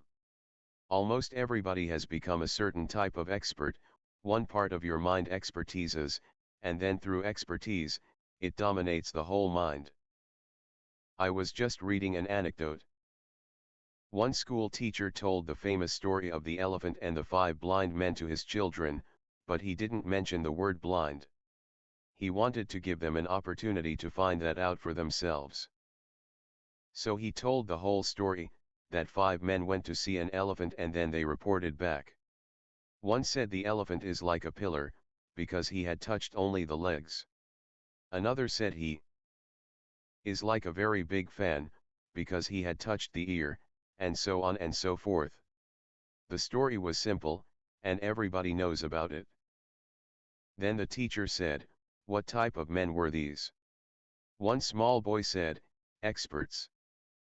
Everybody by and by becomes expert, expert in sadness, expert in unhappiness, expert in anger.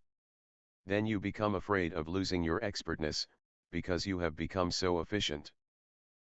Feeling sad, dance, or go and stand under the shower and see sadness disappearing from your body as the body heat disappears.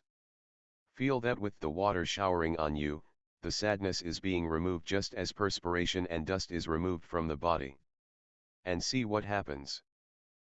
Try to put the mind in such a situation that it cannot function in the old way. Anything will do. In fact, all the techniques that have been developed through the centuries are nothing but ways of trying to distract the mind from the old patterns. For example, if you are feeling angry, just take a few deep breaths. Inhale deeply, exhale deeply, just for 2 minutes, and then see where your anger is. You confuse the mind, it cannot correlate. Since when, the mind starts asking, did anyone ever breathe deeply with anger? What is going on? So do anything, but never repeat it, that's the point. Otherwise, if each time you feel sad you take a shower, the mind will get into that habit. After 3 or 4 times, the mind learns that this is okay, so you are sad, that's why you are taking a shower. Then it becomes part and parcel of your sadness. No, never repeat it. Just go on puzzling the mind every time. Be innovative. Be imaginative, Bhikshu says something, and you feel angry, and you have always wanted to hit him or throw something at him. This time, change, go and hug him. Give him a good kiss, and puzzle him also. Your mind will be puzzled. He will be puzzled. Suddenly things are no more the same. Then you will see that the mind is a mechanism, how with the new it is simply at a loss, that it cannot cope with the new. So the whole methodology of yoga, tantra, all religion as such, is to always bring in something new. A new breeze into the room. Open up the window and let in a new breeze. One man who used to be a colleague of mine in the university, was a very angry man, angry with the wife, angry with the children, angry with the vice-chancellor, and for nothing. And he knew it. Who does not know it? he was really in trouble because he was creating so many problems unnecessarily. One day he asked me what to do.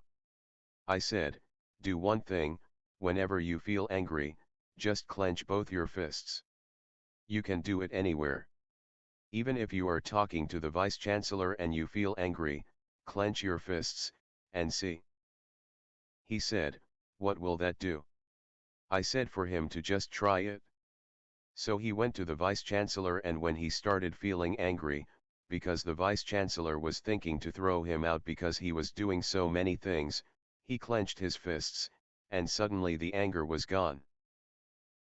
He came back and said that it was miraculous. But I told him not to do it again, otherwise the whole miracle is gone. So do this for a few days, and you will enjoy it tremendously. Vipassana has done many things for many people. Just watch the mind. It goes on finding many ways to feel superior. Mind is the ego trip, a deep ego trip. So that is the subtlest part of the mind, to feel superior. But if you feel superior, sometimes you are bound to feel inferior, and that creates the trouble, because then one feels hurt. So if you really want to drop all conflict inside, then never compare. Comparison has to be dropped, not superiority. Comparison implies both, superiority/inferiority. So don't compare. Karuna is karuna. Vipassana is vipassana. In fact, no comparison is possible. Comparison is possible only when both are exactly the same, for example, one Ford car and another Ford car. Ego says this is functioning better than that. You can compare because they come from the same assembly line.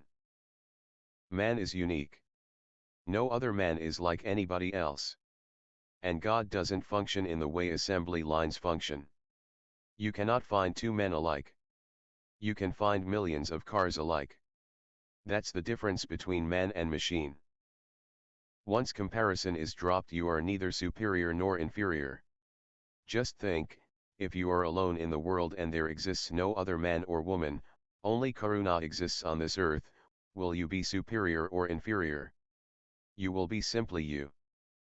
And that is how things are, you exist only like you. There is nobody else like you. In a way, each man exists alone, directly alone, absolutely alone. There is no way to come out of that aloneness. These claims of the mind have to be cut by and by. So just watch out. Whenever you start comparing yourself with anybody for anything, immediately relax the mind and ask what nonsense it is up to.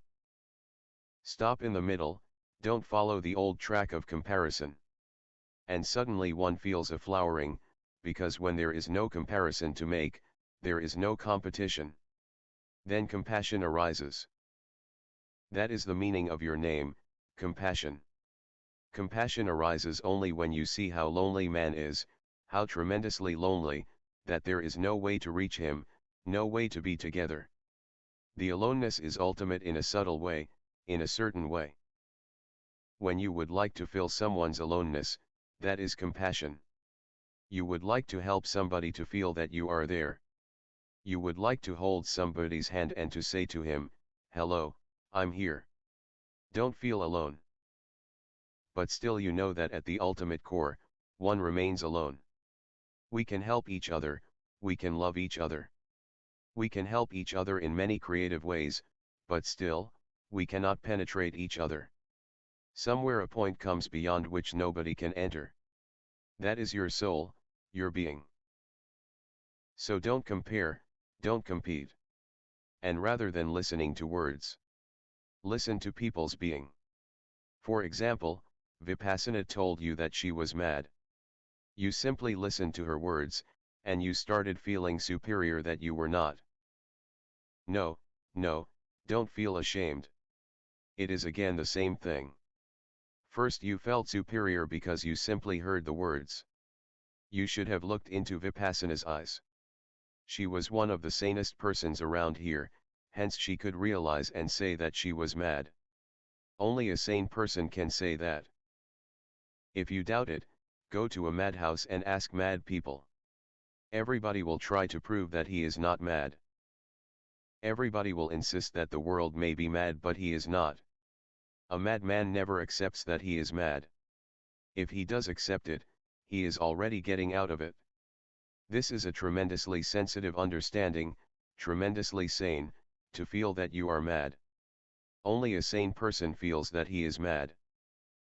Socrates says, only a man of deep knowledge understands that he is ignorant. The same is true about madness also. You should have looked into her eyes. You should have held her hand, felt her being. Listen to the vibes, don't listen to the words. Then you communicate. You would have laughed at her understanding. You would have thanked her. Then, rather than feeling superior, you would have felt that you are also mad. To be sane is so rare.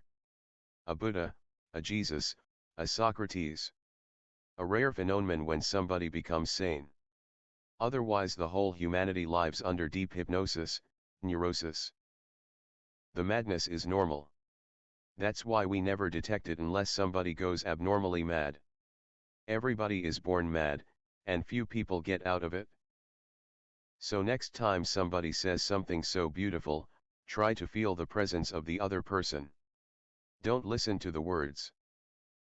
Gurdjieff used to behave in a very mad way with people, particularly with new people. He would say nonsensical things, and people would leave him immediately because he seemed to be mad or stupid. And then he would have a good laugh. His disciples would say, "Why do you say such things?" And he would say, "If they cannot look at me, and if they only understand the words, then I am not going to waste my time with them. If they can understand only words, then they will never be able to understand me, because there is something beyond words that I am trying to convey. So that's a test for them." Listen more to the being. Listening to the being, you will never feel superior or inferior, because being is simply being, neither superior nor inferior. Listening to the being you will never feel any remorse, otherwise you will feel ashamed. Because Vipassana died, you started feeling ashamed and that it was not good of you to feel superior. Now your ego is saying, feel ashamed. You are such a beautiful being, feel ashamed. It was not up to your standard, you did something below you. You are such a superior being, you should not feel superior. You should feel humble. This is how mind goes on. There are many persons who force humility just to feel superior, who feel ashamed just to feel superior, who go to a priest and confess their sins to feel saintly. Now don't feel ashamed, otherwise you are in the same trip. There is no need to feel ashamed. Simply feel foolish, and see the difference. The very idea of shame and guilt is ego-oriented. Simply feel that you were foolish, and then you will not help your ego. If Vipassana were alive, you would not have felt ashamed, the death created the trouble. Suddenly she died, and now you cannot forgive yourself. The death shocked you, so now you would like to go to her and say sorry, Vipassana. It was not good of me to say that to you. But there is nobody to whom you can say it, so now it will always remain a weight. To destroy that weight, you are trying to balance it by feeling ashamed. That's what's happening to many people. While alive, they won't love each other, and when somebody dies, they repent their whole lives, that they should have loved, and they missed. But remember that everybody present here, everybody present in this moment in the whole world, is going to die. So let it become a deep remembrance in you. Behave with each and every person as if this meeting will be the last. And just see the beauty of it. If you are holding somebody's hand, hold the hand as if. And that as if is not just an as if. It is going to happen someday or other. This may be the last meeting. We may be talking for the last time. Who knows? You may not be here, I may not be here. Or we may both be here but the possibility to meet may not be there. If one goes on being aware that this moment may be the last to meet with me, to talk with me, to listen to me, then one will become very alert. You will become very, very aware, and you will act out of that awareness. Your response will be total and whole. And you will never repent, because whatsoever you do, you have done. We cry and weep when a loved one dies because in fact we feel guilty. The whole life was there and we never loved. There were so many opportunities and we never used them. In fact, on the contrary, we were quarreling, nagging each other, fighting with each other. And now the person is gone. Now for infinities you may not see the person again. There may be no meeting. Each moment is so tremendously ultimate. Each moment is such that it can never be repeated again. It is unrepeatable. So live it totally and intensely. And live it as if you had known that this is going to be the last moment. Then you will never repent, never feel remorse. And if somebody dies, you will go deeply grateful to him to say goodbye, because whatsoever you could do, you have done. Whatsoever you had given. Whatsoever was possible, you had turned into the actual. So there is no guilt, no shame, no nothing. One feels clean. Everybody is helping everybody else. The whole world is a help. If one knows how to use it, everybody is helping. Even those who are hindrances, they also help. Even those who go against you, they also help. Without them it will be difficult to grow. Even enemies help, so what to say about friends? But let it be a lesson, so that your whole life changes into a new dimension of non-comparison, non-competition. Living each moment as if this is the last. Sudha, the assistant leader of the Marathon says, "You told me in the last darshan to be crazy, and I was trying to watch that during the marathon. It turned out to be just my own fear of my aggression and the rejection of it, and then an acceptance. So I just let it happen. And I had a lot of fun. It just wasn't like I'd thought it would be." Osho replied that out of 100 fears and anxieties we have, 99% never actualize, so there is no point in worrying about them. She asked what she could do about herself. There is nothing to do.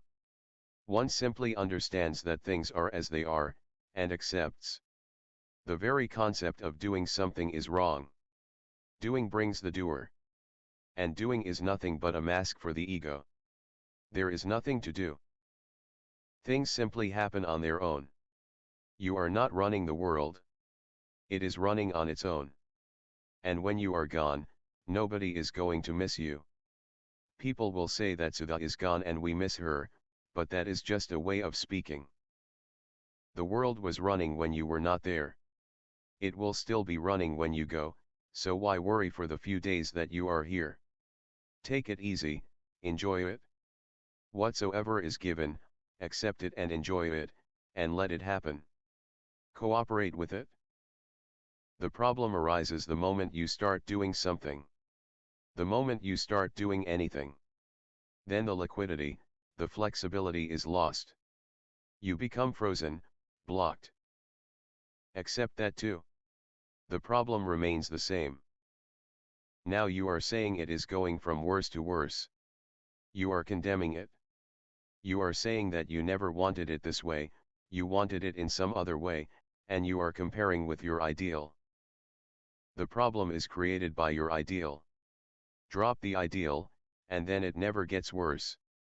How can it? There is no relativity, you cannot compare notes with anything. You compare the imaginary with the actual, and because the actual is not like the imaginary, you condemn it. And then the problem arises of what to do so that you can attain the imaginary against the actual. But who has ever attained the imaginary against the actual? The actual is the only thing that can be attained, and it is already there, so there is no problem. The problem is only because of that ideal. Drop that ideal. Just see my point. If you drop the ideal, then how can you say that this is getting worse and worse? Against what will you compare it? That is again your ideal. That is again from the past, or from the future. Yesterday you were feeling something. Today you are not feeling it, so now you are comparing with yesterday. But why do you want yesterday to be repeated again and again and again? You will be fed up with it. You will be like a broken gramophone record, repeating the same line again and again and again. Today is different. Why compare it with yesterday? Today has nothing to do with your yesterday. Today is so totally different that you also are not the same. Yesterday is just a hangover in the mind. And it was not so beautiful as you are thinking today, because I knew you yesterday also. Then you were comparing your yesterday with the day before yesterday. And I know that tomorrow you will compare again with today, which will become yesterday. And you will say that things are getting worse and worse. So either you have an ideal in the future and you compare your today with the tomorrow, or you have an ideal in the yesterday and you compare today with yesterday. But you don't allow today its being. And that is the only reality there is. What is wrong with today? It is perfectly beautiful. Meditating or not meditating, feeling good or bad. But this is the only day there is. Once you understand this, problems simply evaporate. Not that they are solved, because there is no need to solve them, they need no solution. They simply evaporate like dewdrops in the morning when the sun rises. It is a question of simply understanding. It is not really complicated. Stop improving yourself, you have done enough harm. Don't be a perfectionist. And just live this moment. I don't see any problem. In this moment there is never any problem. The problem either comes from yesterday or from tomorrow. Today is always pure. Bring your mind to this vision again and again. Nothing else is to be done. Everything is so beautiful and perfect that more is not possible. Kill it completely. What is the need? What do you need willpower for? It is weak, so kill it. If it is strong it will create more trouble. For what? Do you want to become Adolf Hitler? How to be happy? Who has told you that willpower is needed for being happy? Happiness has nothing to do with willpower. Drop that idea completely. You must be reading some hocus-pocus religious literature, Vincent Peale positive thinking, Dale Carnegie willpower. You must be reading nonsense, so they have put some wrong ideas in your mind. Willpower is not needed at all, that is the whole problem. Drop your will, and surrender to God. Then everything is perfect and beautiful, one is happy. People with these ideas are never happy because they are always tense. Power corrupts, willpower also corrupts. Willpower is a desire of the ego. You want to be strong and powerful and dominating, and a great leader of men, all foolishness. Just be ordinary and happy. Trees are happy without any willpower. Birds are happy without any willpower. What do you need willpower for? You should be happy, it is weak. If you want to be unhappy, then willpower. Then I can show you methods how to increase it, but then you will go to hell directly. That's the path for hell. Drop this nonsense, just enjoy life. Vivekananda seems to be in your head, willpower, strong willpower. These are all ideas against God. Irreligious ideas. You just surrender, No, don't make any effort to go inside. Just float. If you feel like being outside, be outside, and enjoy it. If you feel to be inside, and enjoy that. Otherwise we are always creating contradictions. When the mind is going out, you start forcing it inwards, and a forced inwardness is not going to be beautiful. Let it go outside as far as it wants to go. Then it swings on its own. It is a rhythm, just like day and night. It is just as when in the morning you are feeling cold, you go outside and sit in the hot sun. The sunlight is beautiful and soothing. But then by and by it becomes hotter and hotter, and you start perspiring. Suddenly you realize that now it is time to go in. You move into the house, in the coolness, in the shade. Out and in are just like that, and both are needed for a true life. Any life with a fixation, either with the outside or with the inside, is a lopsided life, a crippled life, a life which has suffered some sort of paralysis. There are people who are fixed with the outside, they cannot go in. There are people who are fixed with their inside, and they cannot go out. Both are ill. True health is the rhythm between the in and out. In fact, never get identified with the out or with the in. Remain between. The flow is the swing of the energy from the out to the in, from the in to the out. And there is a certain inner law which brings you back whenever you need to go in. It is just as when you work the whole day, and by night, you sleep, sleep comes naturally if you have worked well. Then in the morning, after sleep, you are again rejuvenated, again fresh and vital, the zest has come back, and you want to do something. Action and sleep, that is the rhythm. So never get obsessed with any polarity. In between being with people and alone is a rhythm. And a rhythm can only exist between two opposite-looking poles, which are not really opposite but are complementary. Pain is part of growth. And remember, whenever something hurts, something inside you is repressed. So rather than trying to avoid the pain, move into it. Let it hurt like hell. Let it hurt totally so the wound is opened completely. Once it is opened completely, the wound starts healing.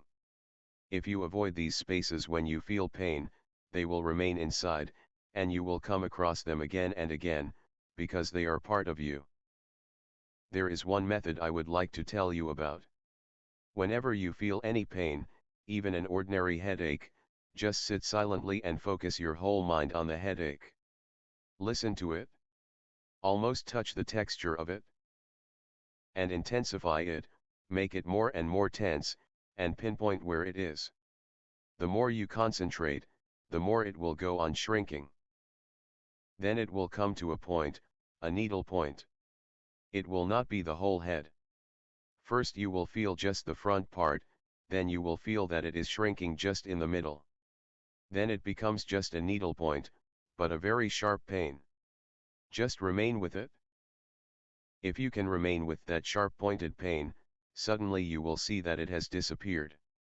Try it with ordinary pain, headache, stomachache, or anything. And by try psychological pain.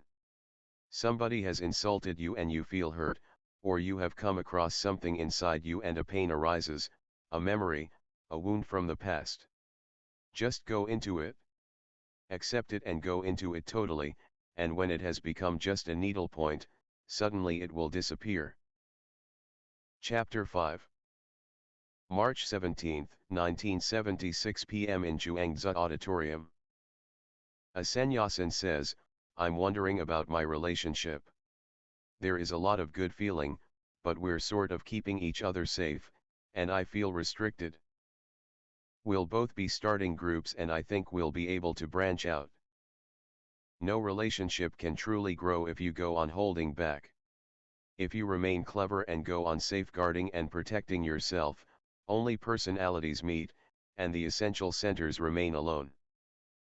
Then just your mask is related, not you. Whenever such a thing happens, there are 4 persons in the relationship, not 2. 2 false persons go on meeting, and the 2 real persons remain worlds apart. Risk is there.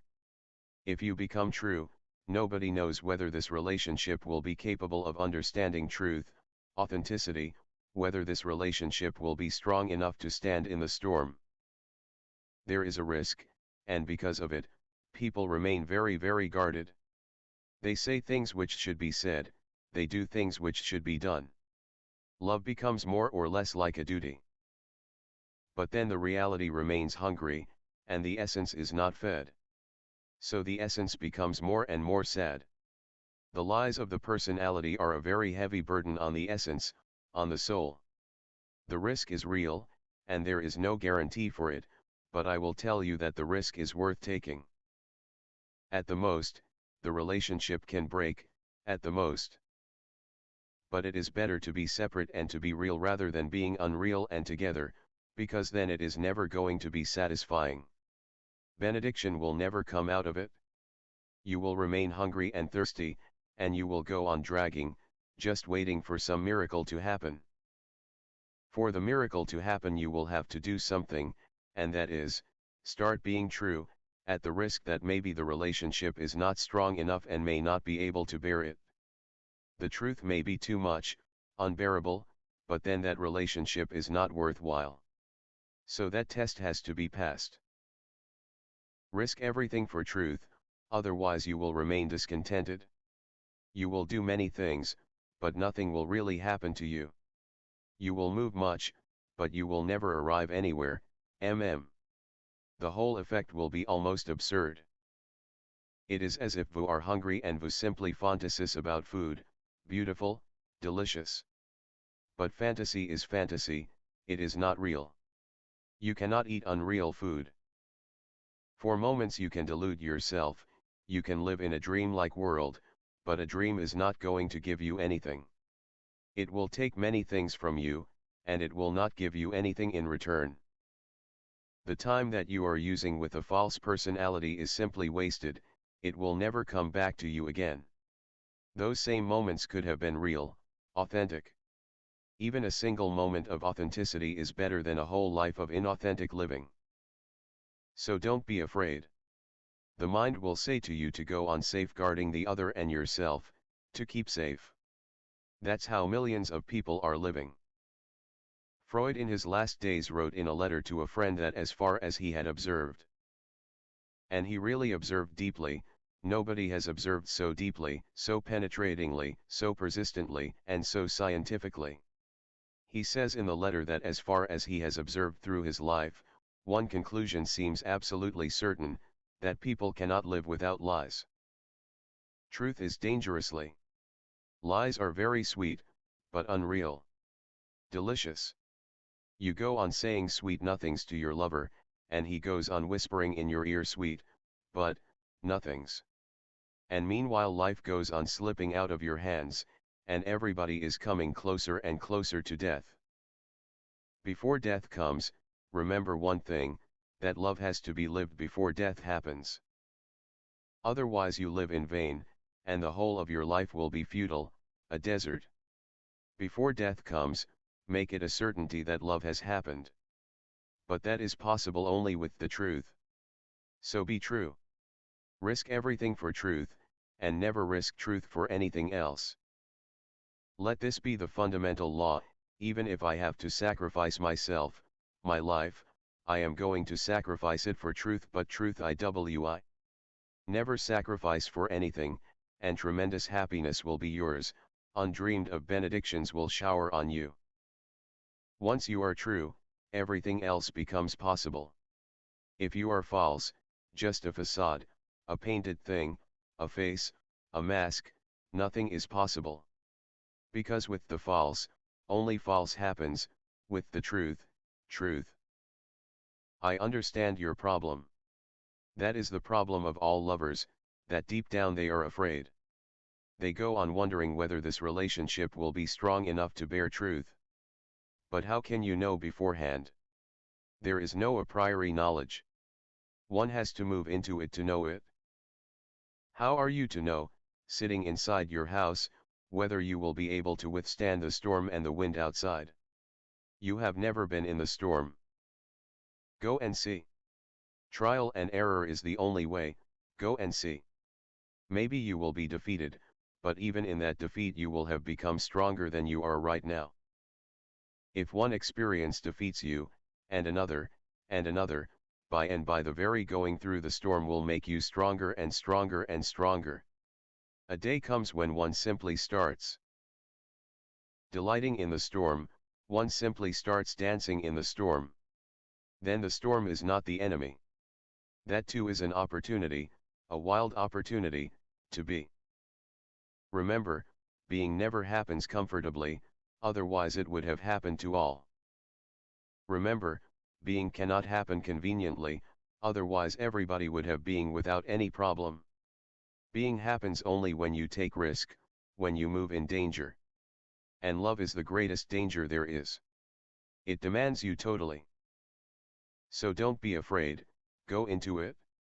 If the relationship survives truth, it will be beautiful.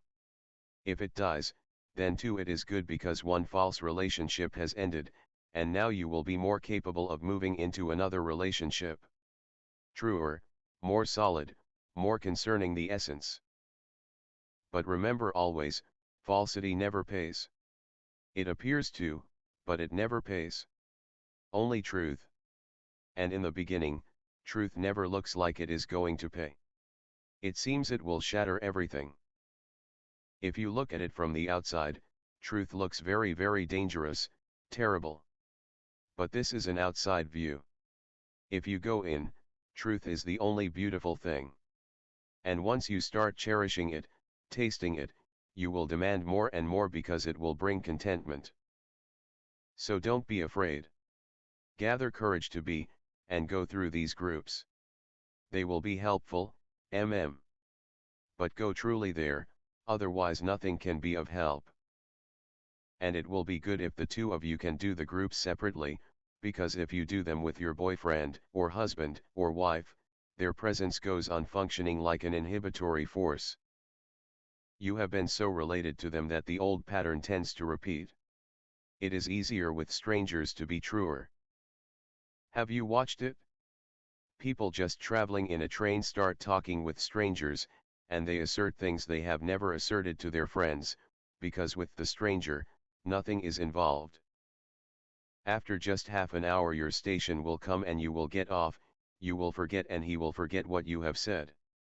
So whatever you have said makes no difference, nothing is at stake with a stranger. People talking to strangers are more true, and they reveal their heart, but talking with friends, with relatives, father, mother, wife, husband, brother, sister, there is a deep unconscious inhibition. Don't say this, he may feel hurt. Don't do that, mom won't like it. Don't behave in this way, the father is old, he may be shocked. So one goes on controlling. By and by the truth is dropped into the basement of your being, and you become very clever and cunning with the untrue. You go on smiling, false smiles, which are just painted on the lips. You go on saying good things, meaning nothing. You are getting bored with your boyfriend or your father, but you go on saying how glad I am to see you. And your whole being says now leave me alone.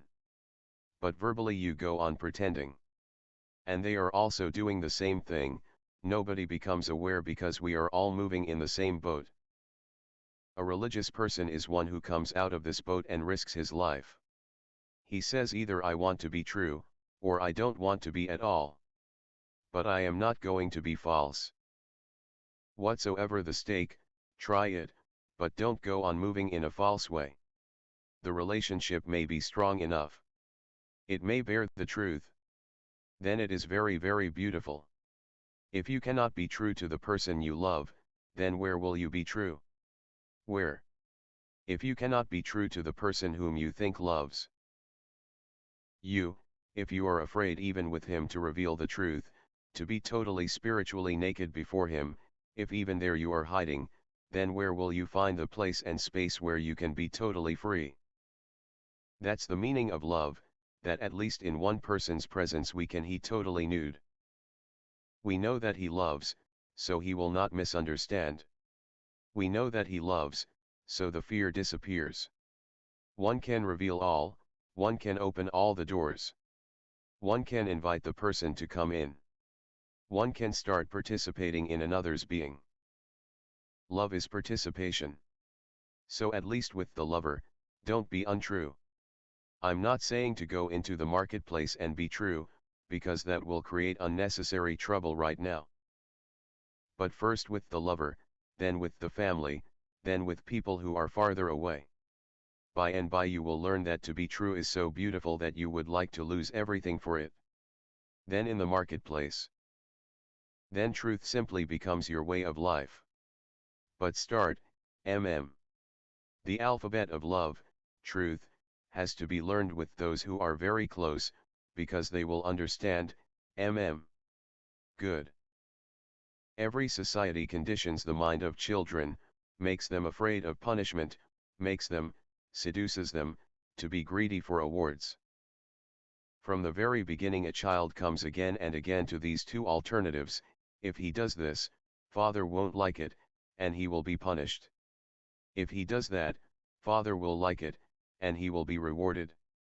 So he stops listening to his own heart. Even if the heart says do this, first he has to check how his father, his mother, the society, or the government is going to react. You would like to do something, but what are others going to say? They will punish you for it, so then you drop that project. So that fear of punishment, a vague fear, you don't know exactly what it is. This is the whole thing, that up to now you have been doing things which others were expecting you to do. You were considering others. Gurdjieff used to say to his disciples, drop considerations, otherwise you will never be an independent being. Drop consideration. I'm not saying to hurt anybody. I'm not saying that just for the sake of rebellion, be rebellious. That too is foolish. That will not bring you to your natural spontaneous being. That is moving in the opposite direction. It is a reaction, not a rebellion. You follow me? Your father said to you not to do something. You can react, and can do just the opposite. Or whatsoever he was saying to do, you can do. But whether you do it or not, in both ways you are dominated by your father. For example, if I say don't go to the west, you can say I am an independent man, and I cannot listen to you. But you are following me. I dominated the whole thing. You think you denied me, of course you denied me, but negatively you followed me. In the first place, was there a desire to go to the west? If it was there, then go. If it was not there, then don't be bothered what others are saying, you go to the south, go to the east, whatsoever your feeling is to do. Always remember to distinguish between rebellion and reaction. Be rebellious, but never be reactionary. Don't hurt anybody. If you can make others happy as well as yourself without going astray from your natural source, perfectly good, make them happy, but never at your own sacrifice. No. Playfulness is good. Fun is also very good. But remember, it may be an escape for a few people to avoid. Many times people laugh just to avoid a situation. They become afraid that the thing is going to be serious, so they start laughing and taking things as fun. That's a way of keeping themselves away. Laughter is good if it comes from the deepest core of the person. If it comes just from the head, then it becomes a protective mask. Many people go on laughing, not that they are happy, but they would not like to concede that they are unhappy. By and by they become so efficient in it that they completely forget that it has been just a maneuver. So that has to be remembered, otherwise the group will not go very deep. Fun should be serious, and laughter must have the quality of tears in it to be true and really deep. This is one of the oldest ways to avoid situations which can lead you into deep depression, negativity. That's the reason that Jewish jokes are the best, because that is the race that has suffered most. Through their jokes they are protecting themselves. Even in the concentration camps of Adolf Hitler, Jews were transferring jokes and laughing. People who have been watching and observing Jews in the concentration camps were simply surprised, they could not believe it. Where death is hanging on the head every moment, and every morning a few people have disappeared, your wife, your father, friends, still they continued laughing. In the military, on the front, soldiers become very fun-loving, and start telling jokes. That's a way not to see the seriousness of the situation, otherwise, how will you bear it? The Jews could bear it because of their jokes. In India, Hindus have nothing like Jewish jokes, nothing at all, because the country has lived in a way in which the people were not very rich, but they were content. There was not much, people were poor, but they were adjusted to their poverty. They have not created any jokes. Jewish jokes are simply rare. Nobody can compete. As I have observed, in fact all jokes have their origin somewhere in Jewish jokes, they are all derivatives of Jewish jokes. So always remember in a group situation that there are many people who will want to take it as fun, play. Tea is good, but don't allow too much. End the group every day by laughter, but everybody has to earn it in the first place, otherwise not. It is an earning, hard work has to be done the whole day. Otherwise the group will have been enjoyed, but will have left people with nothing in their hands. It was a good experience, interesting, amusing, but that's all. It won't bring growth. So this is the delicacy of it. People should not become serious, deadly serious, otherwise things become heavy and work becomes difficult. So sprinkle fun, laughter, and jokes here and there, but it should be like the salt in the food, not more than that. If everything is salty you cannot eat it. Millimeter it can happen. If the group goes well, people who are cowardly will start taking risks. People who are a little foolhardy will stop taking risks. You must be of the second sort. A group brings a very balanced state of mind to you. A balanced state. So if a person who is very cowardly and always afraid to take risks passes through the group experience and grows and becomes more aware, he will start taking risks. A person who is foolhardy, who is always treading where angels fear to tread, will become more alert, and will drop a few risks. Unnecessary risks are not to be taken. It is just foolish to stand in the middle of the road and not to listen to the driver of a bus, it is simply foolish. It is not a risk, you are simply suicidal. You must have been a little suicidal in your risks. People enjoy that too, because it gives a thrill, an excitement. If people are suicidal and they are driving a car, they will tend to go beyond 60, 70 miles per hour, because there is a thrill. Just facing death, they feel very sharp, young, and that they are giving a good fight against death. But this is foolish.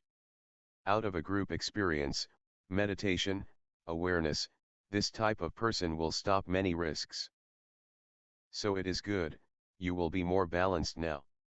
There is no need to be a coward, and there is no need to be a brave man. Both are the same type of diseases, in different directions, contrary directions, but both are the same. One needs to be simply aware, neither a coward nor brave. Whatsoever the situation demands, do it. Do you understand me? A cowardly man works from his cowardice, never responds to the real situation. A brave man works from his bravery, never responding to the real situation. My teaching is that you need not be either. There is no need to have fixed ideas about anything, about yourself. Let the situation decide, you simply be aware, and let awareness respond. There are many times when you will feel very brave because it is needed, and times when you will say it is foolish to be brave. The world will be very, very silent and peaceful if people drop these concepts of bravery and cowardice, and all sorts of nonsense which they have been taught by the politicians and the priests, because they want sacrifice. They want you to sacrifice yourself somewhere, Vietnam, Israel, Pakistan, so they tell you to become brave, to be a man. But why? Why should they want you to go and unnecessarily knock your head against a wall? One has to live one's life. There is no need to sacrifice it for anything, unless your inner consciousness gives you an opportunity, where you think your whole being is at stake, and you choose it. But you choose consciously, not by somebody else's teaching, preaching, conditioning. Good. Cool down. By and by do all the groups, and you will come out of it very, very tranquil, balanced, calm, cool, collected. Anupassana, another participant, says, I was not letting people close to me at all, and I had said to him in the beginning, too, that I was not open to you either, and it worried me, because why be here? And then my name keeps bothering me because it sounds very lonely. It's not a very strong name. I would like to be called fearless, or something like that, just to remind me to be stronger. And I don't know whether to be with people or be alone. If you like, I can change your name. Just choose whatsoever name you like, and I will give it to you. Because a name is simply useless. It cannot make you stronger, it cannot make you more aware. A name is just a label. It is nothing. I can give you a number, 101, and that will not remind you of anything. No. We go on finding some excuse or other to be unhappy. I can change your name, that is so simple, but you will find something else, because it is a question of you, not your name. And being alone is not bad. But it can be enjoyed only if you make a rhythm of being with people and being alone, being with people, being alone. Then it is perfectly beautiful. Otherwise, just being alone, you will shrink, you won't grow. Never get fixated anywhere. Remain afloat. Just being alone may be a way to hide yourself. You may be afraid of love. You may be afraid of friendship. You may be afraid of people. 1,001 fears may be there. So one rationalizes that one likes to be alone. Be alone if you like, be alone if you are happy. But you don't seem to be happy. If a name can make you unhappy, then anything can make you unhappy, anything I say. You can become unhappy because the trees are green. Unhappiness is in you. You find some excuse and you hang it there. You should move. But when I say you should move, I don't mean destroy your loneliness completely. You will be more alone if you move with people. Your aloneness will have a depth and a richness if you move with people. You earn it. The same rhythm has to be followed in all the layers of life. Move. People are beautiful. You can learn much from them. Much will happen in contact with them. Life is a relationship. So allow people to come close to you. Become vulnerable. It will give you many happinesses, it will give you many painful experiences. It will make you in some moments tremendously delighted, in many moments tremendously depressed. But both are needed, one becomes enriched. Then move in your aloneness and you will feel good. And anupassana is a beautiful word. It simply means awareness, meditation, contemplation. It doesn't mean that one has to be alone. Meditation can be done in the marketplace. You can also remain alone in the crowd. So try this. This ashram is going to be a world family. Many more people will be coming every day. It is going to become bigger and bigger and bigger.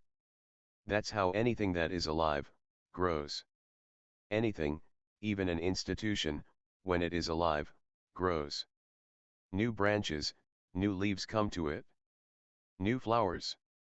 It is going to be a continuous movement. Be here, but remain alone. Remain centered and you are alone. Chapter 6. March 18, 1976 p.m. in Zhuangzi Auditorium. A sannyasin says, I don't want to be here, and I don't know why. Since Vipassana died I have felt afraid of death. And Amitabh seems different. I feel frightened. Sometimes I don't even want to be human anymore. But I also don't believe that if I went away I would feel any different. I will scare you. That's right. Wherever you go, I will continue to. There is no escape. Everything goes. And clinging creates misery. One has to understand that we are lonely, and that all relationship. And once we understand this, then immediately loneliness disappears. Try to understand me. If you go on trying, millimeter if you think you will be happy, you can go. That is not the problem at all. But you will not be happy. You will be in a worse situation. So that is not going to help. It is hard to be here, I know, but if you cooperate with me, everything will drop. Things are not hopeless at all. Everybody has to come to certain understandings, because we go on living in dreams. Whenever something of the real is encountered, one becomes afraid and miserable and wants to change the situation, to escape from the situation, not to look at it. That's why you don't want to look at me. Because if you look at me you will have to see the real. If you look at me you will have to look at the facts. Facts are facts. You cannot change them by just becoming unhappy. They can be changed, but a certain understanding will be needed. When we are together, friendship and love are good, but one should never be in the delusion that one can drown one's aloneness in them. Nobody can.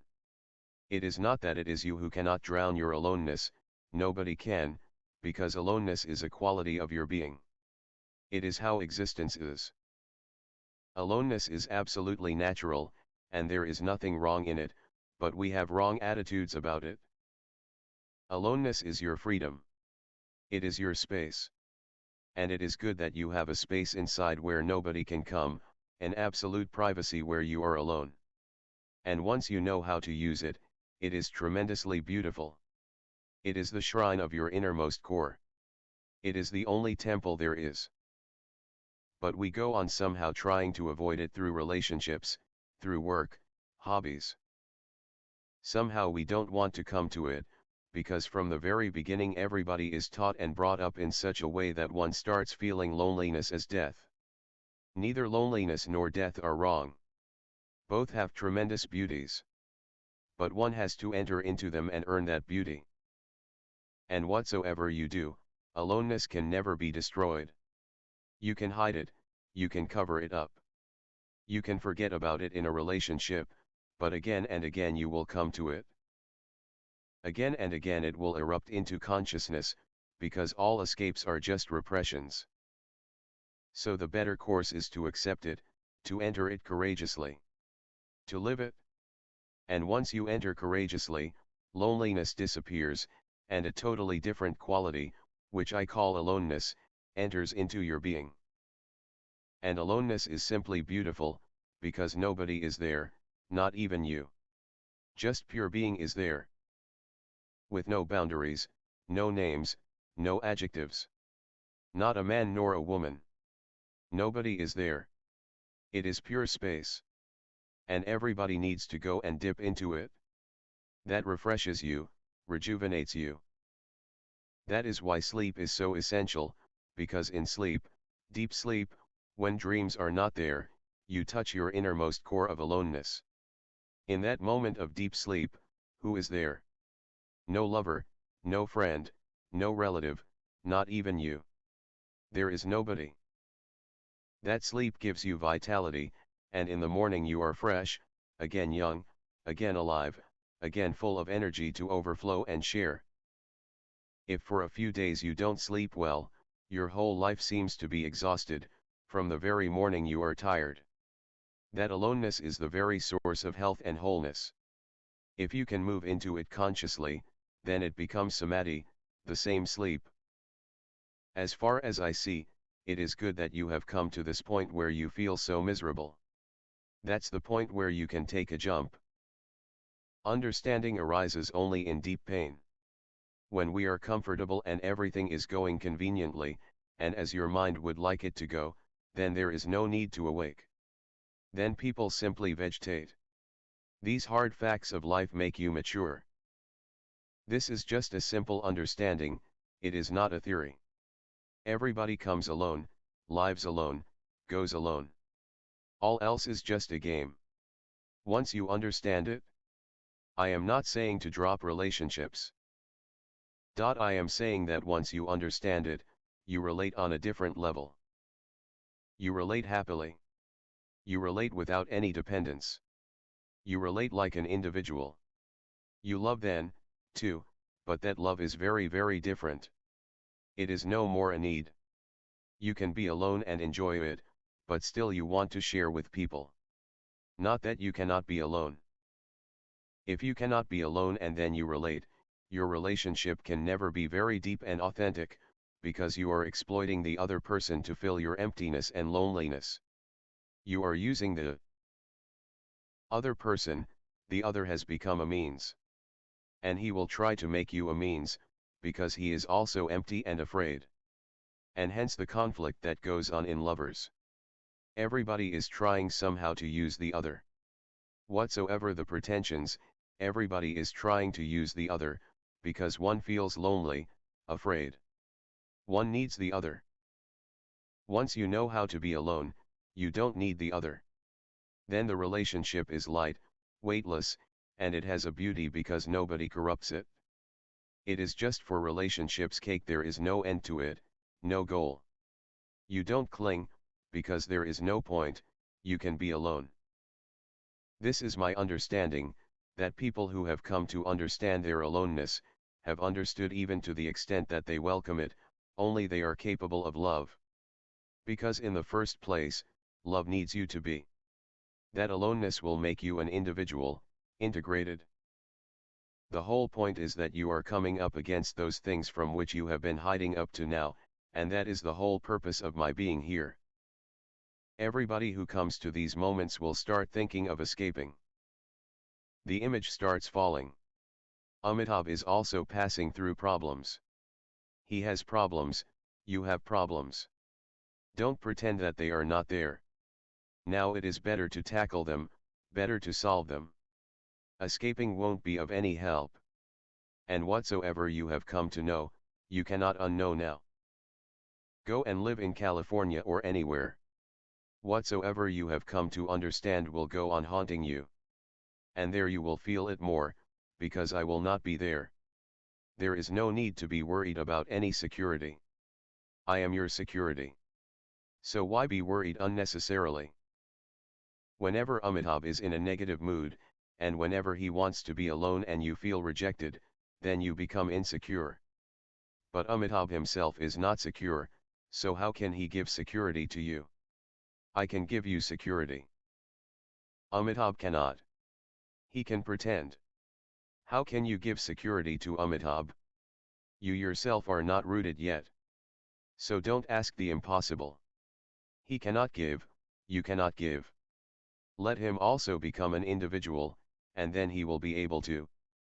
You become an individual, and then you will not need it. And in life this is one of the most fundamental things. Whatsoever you need, you will not get. And whatsoever you don't need comes and knocks at your door. If you ask for security, insecurity will come. If you accept insecurity, suddenly you become secure. That's the wisdom of insecurity. If you accept aloneness, you will enjoy it. It is tremendously spacious, with no boundaries, nobody else to create any disharmony. Simply you. And you. And you, infinitely you. And wherever you look, endless being. One should desire it. But people desire it when it is not there, and when it starts coming they become shaken and afraid. Then they start finding little excuses, those are meaningless. The real thing is this, that you are feeling alone. Not that before you were not alone and now you have become alone. Before you were a little less aware. You have become a little more aware. Before you were more immature, and you were believing in toys. Now you have become mature, and the toys are toys. You can play with them, but they are of not much use. So when for the first time the child suddenly becomes aware that these are toys that he is playing with, he feels emptiness. The toys are gone, as you say, everything is going, and the real things have not come up. The child simply stands there and cries, and tears come to him. His whole world is shattered, for now he knows that this car is just a toy, it's of no use. Now he wants a real car, but for that he is not ready yet. So there is a gap when the toy car has gone and the real car cannot be given to him. So these intervals are of very painful experiences, but they pay. Just try to be alone. I am here to try to make you alone, and happy. Don't depend on anybody, nobody can make you happy. Happiness is an understanding. It happens in your growth. Don't miss this opportunity. California will be there when I am gone. You can always go to California, but once I am gone you will suffer your whole life. Don't miss these opportunities. And I don't see that there are many problems. Simple problems are there. Insecurity is a problem, but that is part of feeling alone, being left alone. Nobody can fill your aloneness. You have to fill it by your inner light. We can come closer and closer and closer, it is beautiful to come close, but still we remain two. Somewhere a meeting happens. For example, if we burn two lamps here in this room, they meet, because their light meets with each other's light. Mingles, melts. You cannot divide the light of the first from the light of the second, but still the lamps are different. You can bring them close, but their flames will remain different. Their light will dissolve into each other, that's love. But their meditation will remain alone. You cannot melt into the other. Only your outer aura can melt into the other, your light can melt into the other, but your center will remain always untouched by the other. And it is good, otherwise you would be corrupted through and through. If there were no center where you can go into deep aloneness, you would not have any place to move when things become too hard, when the marketplace is horrible. Where will man move when things are too bad outside? So you have an inner shrine. Whenever something goes wrong, you can close your eyes and go deep into yourself. You can come back again full of energy, again ready to love, again ready to relate. Let it be a rhythm, and have a very very free swing, sometimes alone and sometimes together. These are two polarities, and they both go together. If you want just a relationship, and you don't want to be alone, your relationship will be just superficial, because you don't know your own center, so how can you relate deeply? And if you want to simply be alone and don't want to relate, your aloneness will be poor. Enrichment comes from others. Relate as much as you can, but always come back home and go deep into your being, and rest there. That too, as much as you can. The problem arises if you choose one, if you choose a relationship as life. You are saying that the pendulum of a clock should only go to the left and not to the right. You can nail it there, but then the whole clock stops. And it will not be a beautiful thing. It will be very ugly. Let it swing, let it touch both the polarities. Let it bridge the opposites, then life is very very rich. But still, if you feel like going, go. That may be helpful, because the moment you reach California you will think only of me, and nothing else. So that is a trick, I send people just to come back. Sometimes I even force them to go, because I know they will be coming back. It may be helpful, it will bring you to your senses. And a holiday is good. Chapter 7 March 22, 1976 p.m. in Zhuangzi Auditorium. There is no need to find any other meditation. Dance itself becomes a meditation if the dancer is lost. The whole point is how to lose oneself. How you do that, or where, is irrelevant. Just lose yourself. A point comes where you are not, and still things go on. As if you are possessed. Dance is one of the most beautiful things that can happen to a man. So don't think about meditation separately.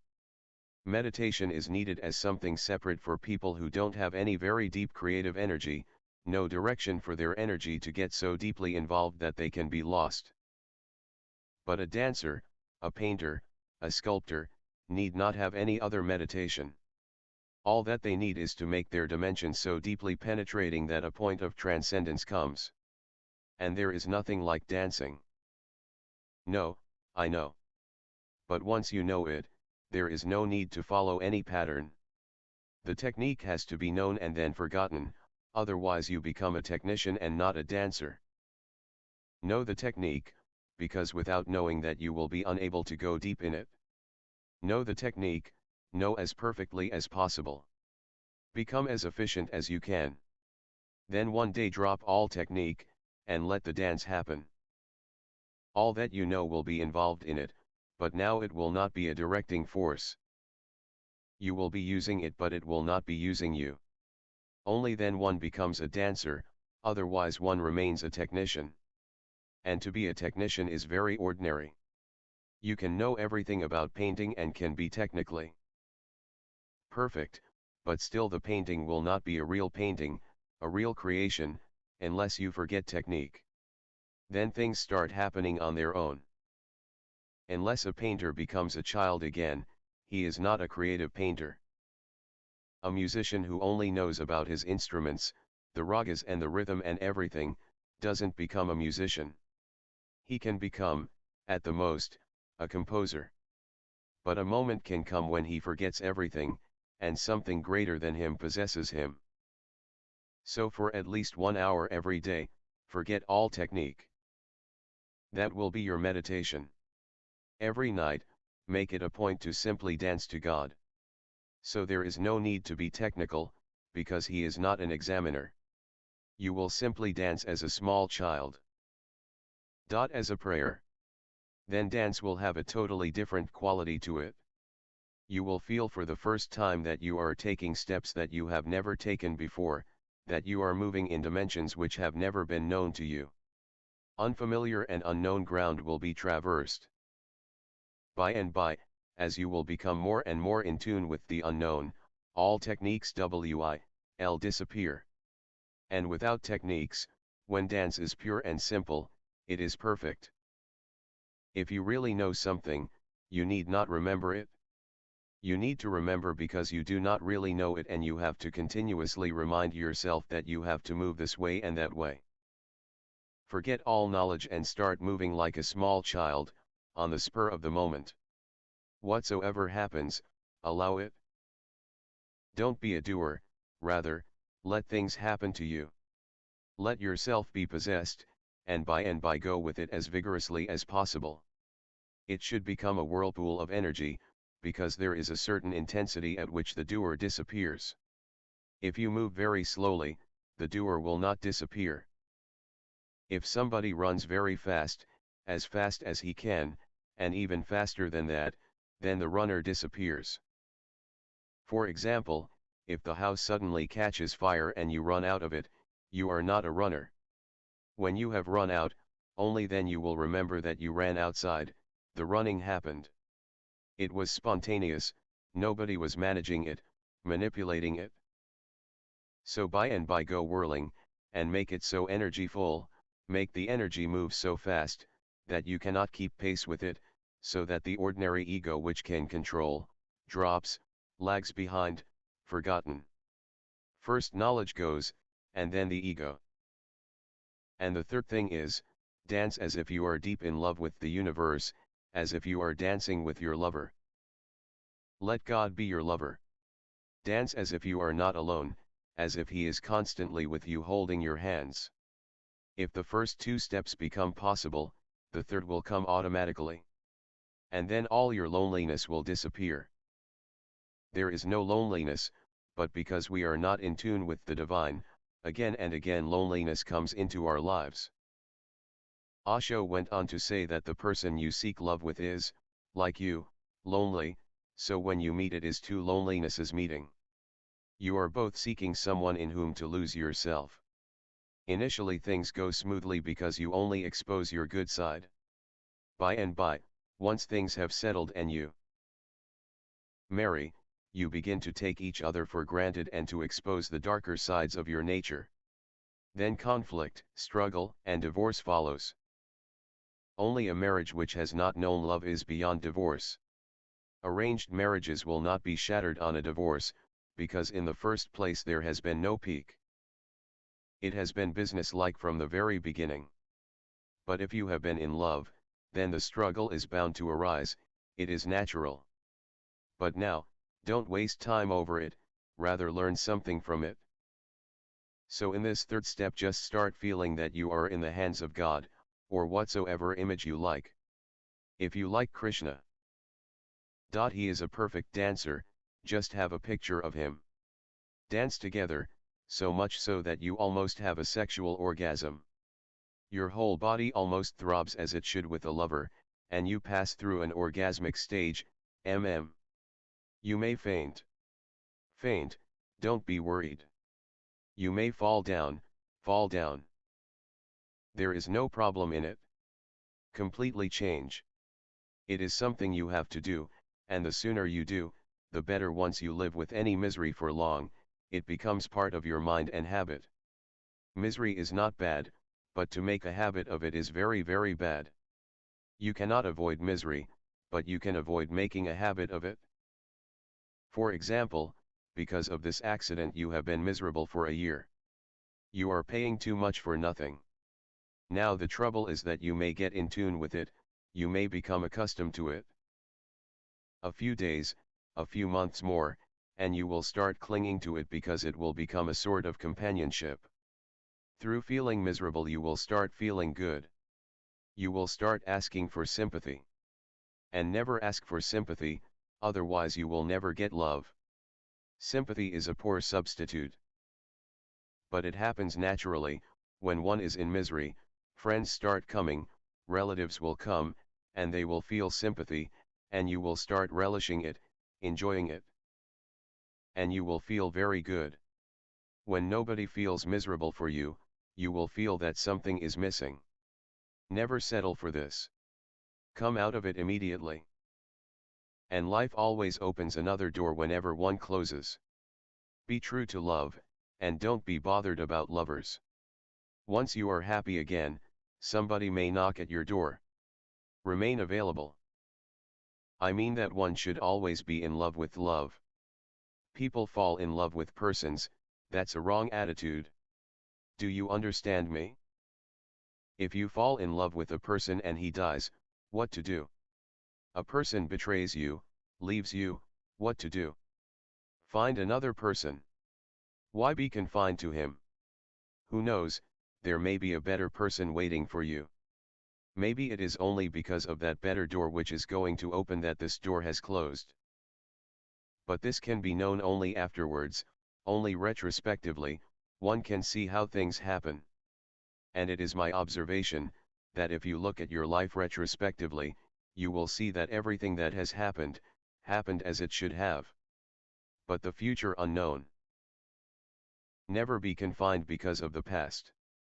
Future is an opening. Let it remain open. Future is greater than anything that has gone in the past. The past is limited. It is already finished and gone, already dust. And when I say be true to love, I mean be in love with love, and never waste a single moment without love. Why wait and sit and become miserable? If you become too miserable, you will attract somebody who likes misery. He may fall in love with you, and then if you become happy, he will be unhappy, because he was searching for someone who is in misery. Be happy, so that you only attract happy people. Happiness protects. You attract only people who love happiness, and you think of life in terms of celebration, festivity. Whomsoever we attract, we attract. It has been noted that people fall in love with the same type of person again and again and again. They never learn. Learn out of each experience. Life is a learning for love. If love succeeds, you come closer and closer to God. If love fails, then too, you come closer and closer to God, because then one starts thinking of meditation. If love succeeds, there is no need to think about meditation. You must have heard, somebody, a young man, ask Socrates whether he should get married, knowing well that Socrates' wife was a very, very nagging, ugly, and cruel woman, who used to beat Socrates. Socrates said, "You should get married. If you get a wife like mine, you will become a great philosopher. And if you get a good wife, perfectly good.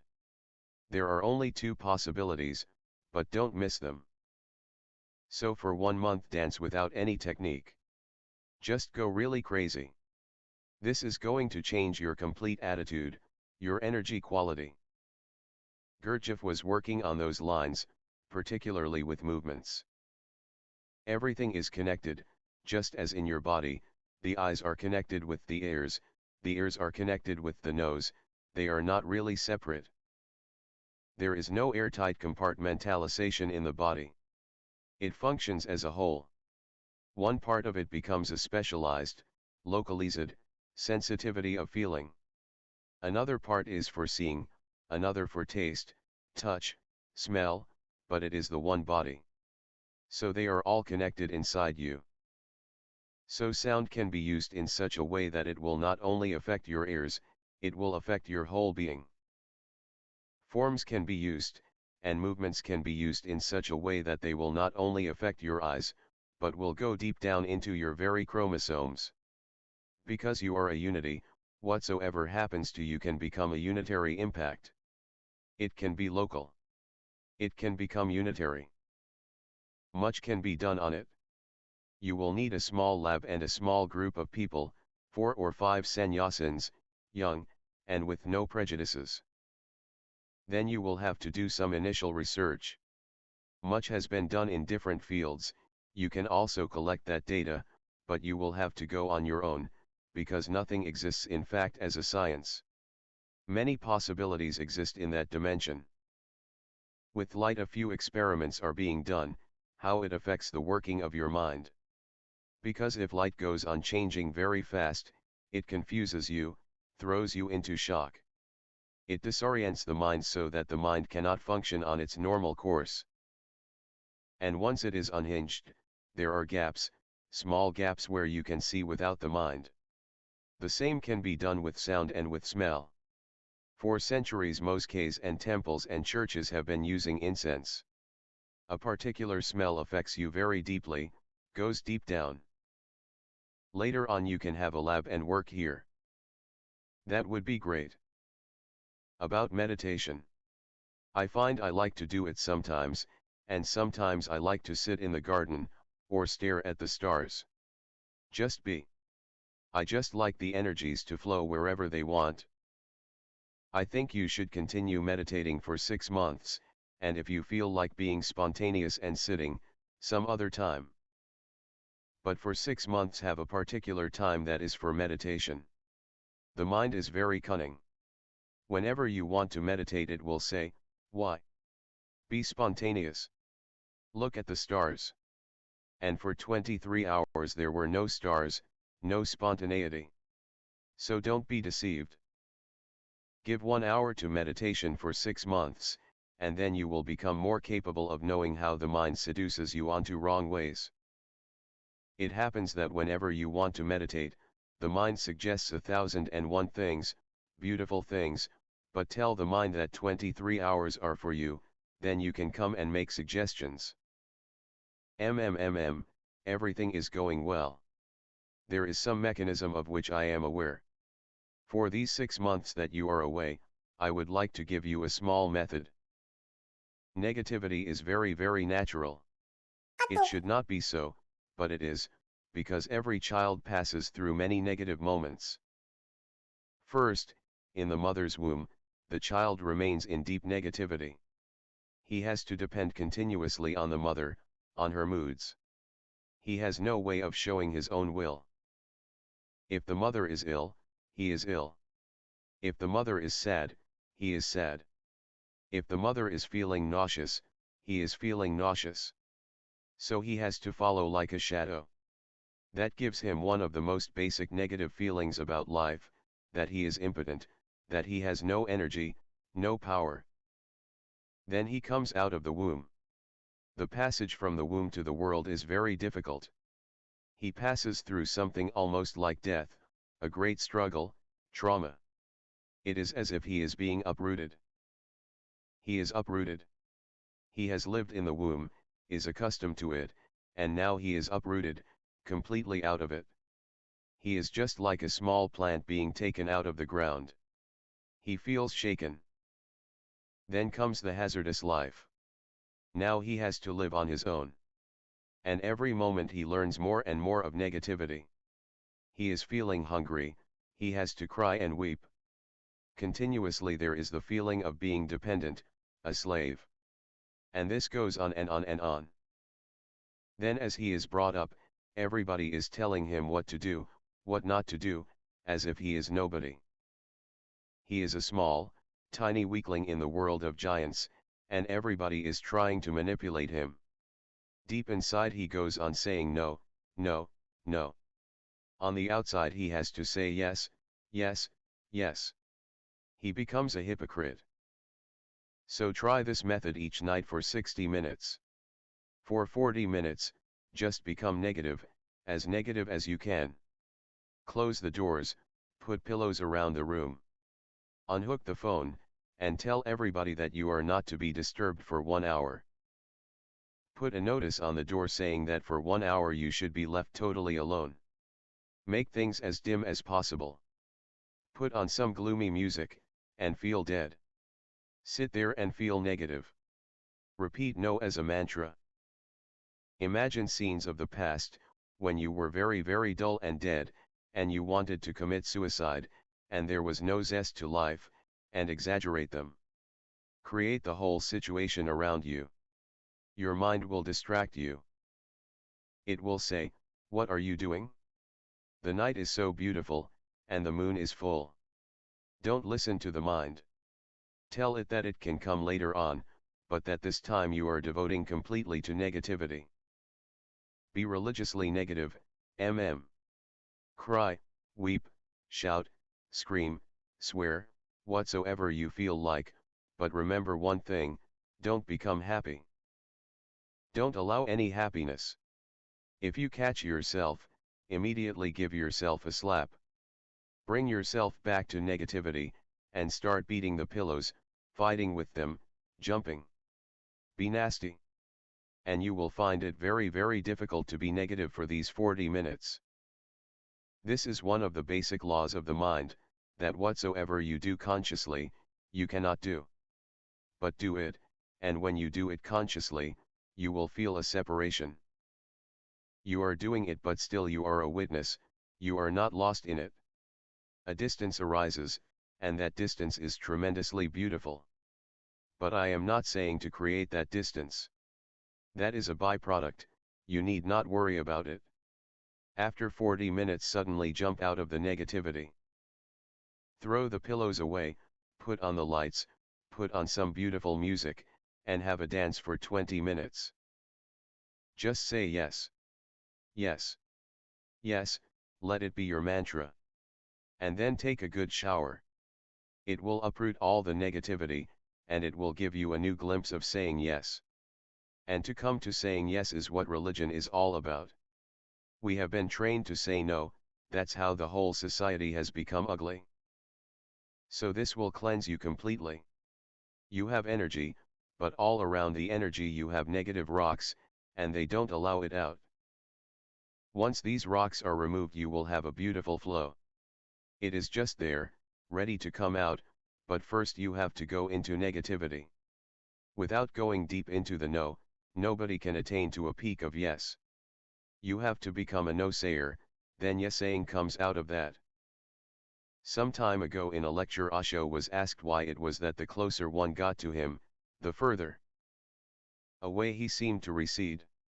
He replied that this is how it is, that when one comes close to the master, one is approaching a fire, a death, so naturally one will feel this. I am there and yet I am not there.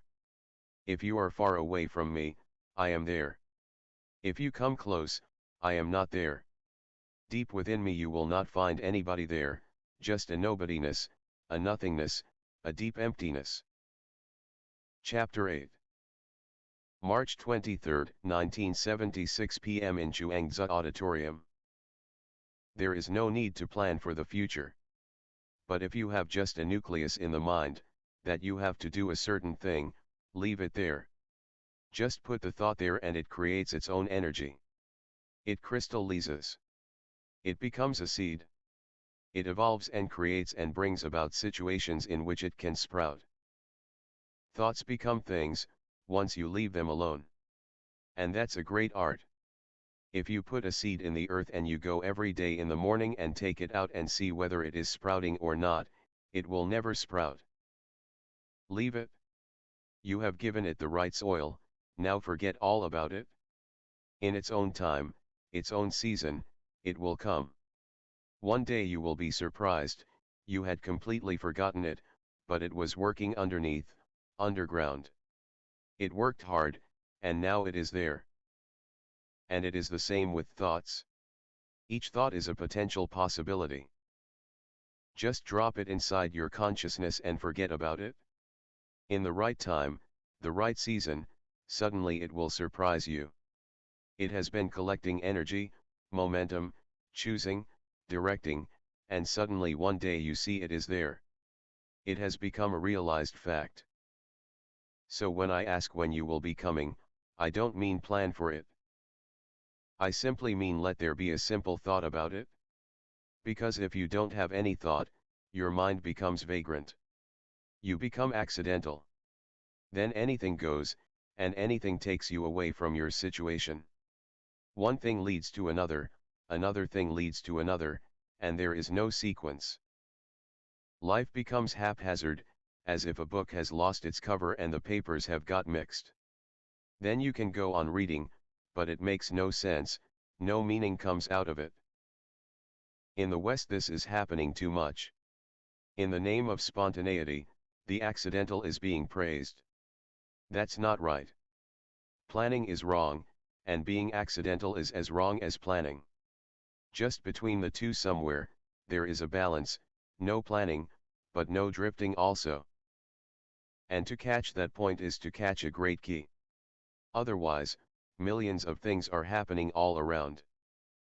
If you move accidentally, with no idea as a seed in your being, to choose, to judge, to leave this and not leave that, to decide, to commit, if you have nothing, no criterion inside, then you fall into pieces and you start moving in many directions together. You will fall apart. And that creates a sort of madness. Integrity is lost. A mad person is one who has lost his orientation, one who has lost his roots, the sense of direction. So never plan and never drift. My message is difficult, because both these are simple. Planning is very simple. The orthodox mind goes on planning, the square mind goes on planning. Drifting is simple, that's a reaction. You don't plan. You simply drift wherever, whatsoever leads you, you are ready. Somebody says come here. You go, because you don't have anywhere else to go, so what to do? Let us try this. Between these two one has to come to a tranquil balance. And that's what I mean when I say put the idea in the mind, relaxedly, with deep respect, and allow it to grow on its own.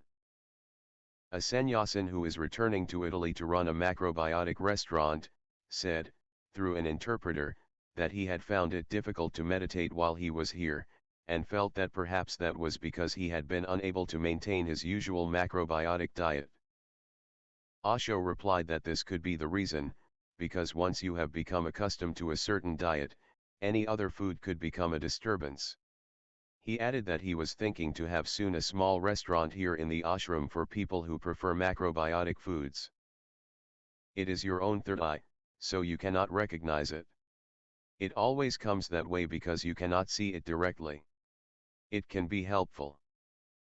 You can start bringing it by and by. Sometimes when you need it, you can just imagine it. You will become more capable of bringing it more easily.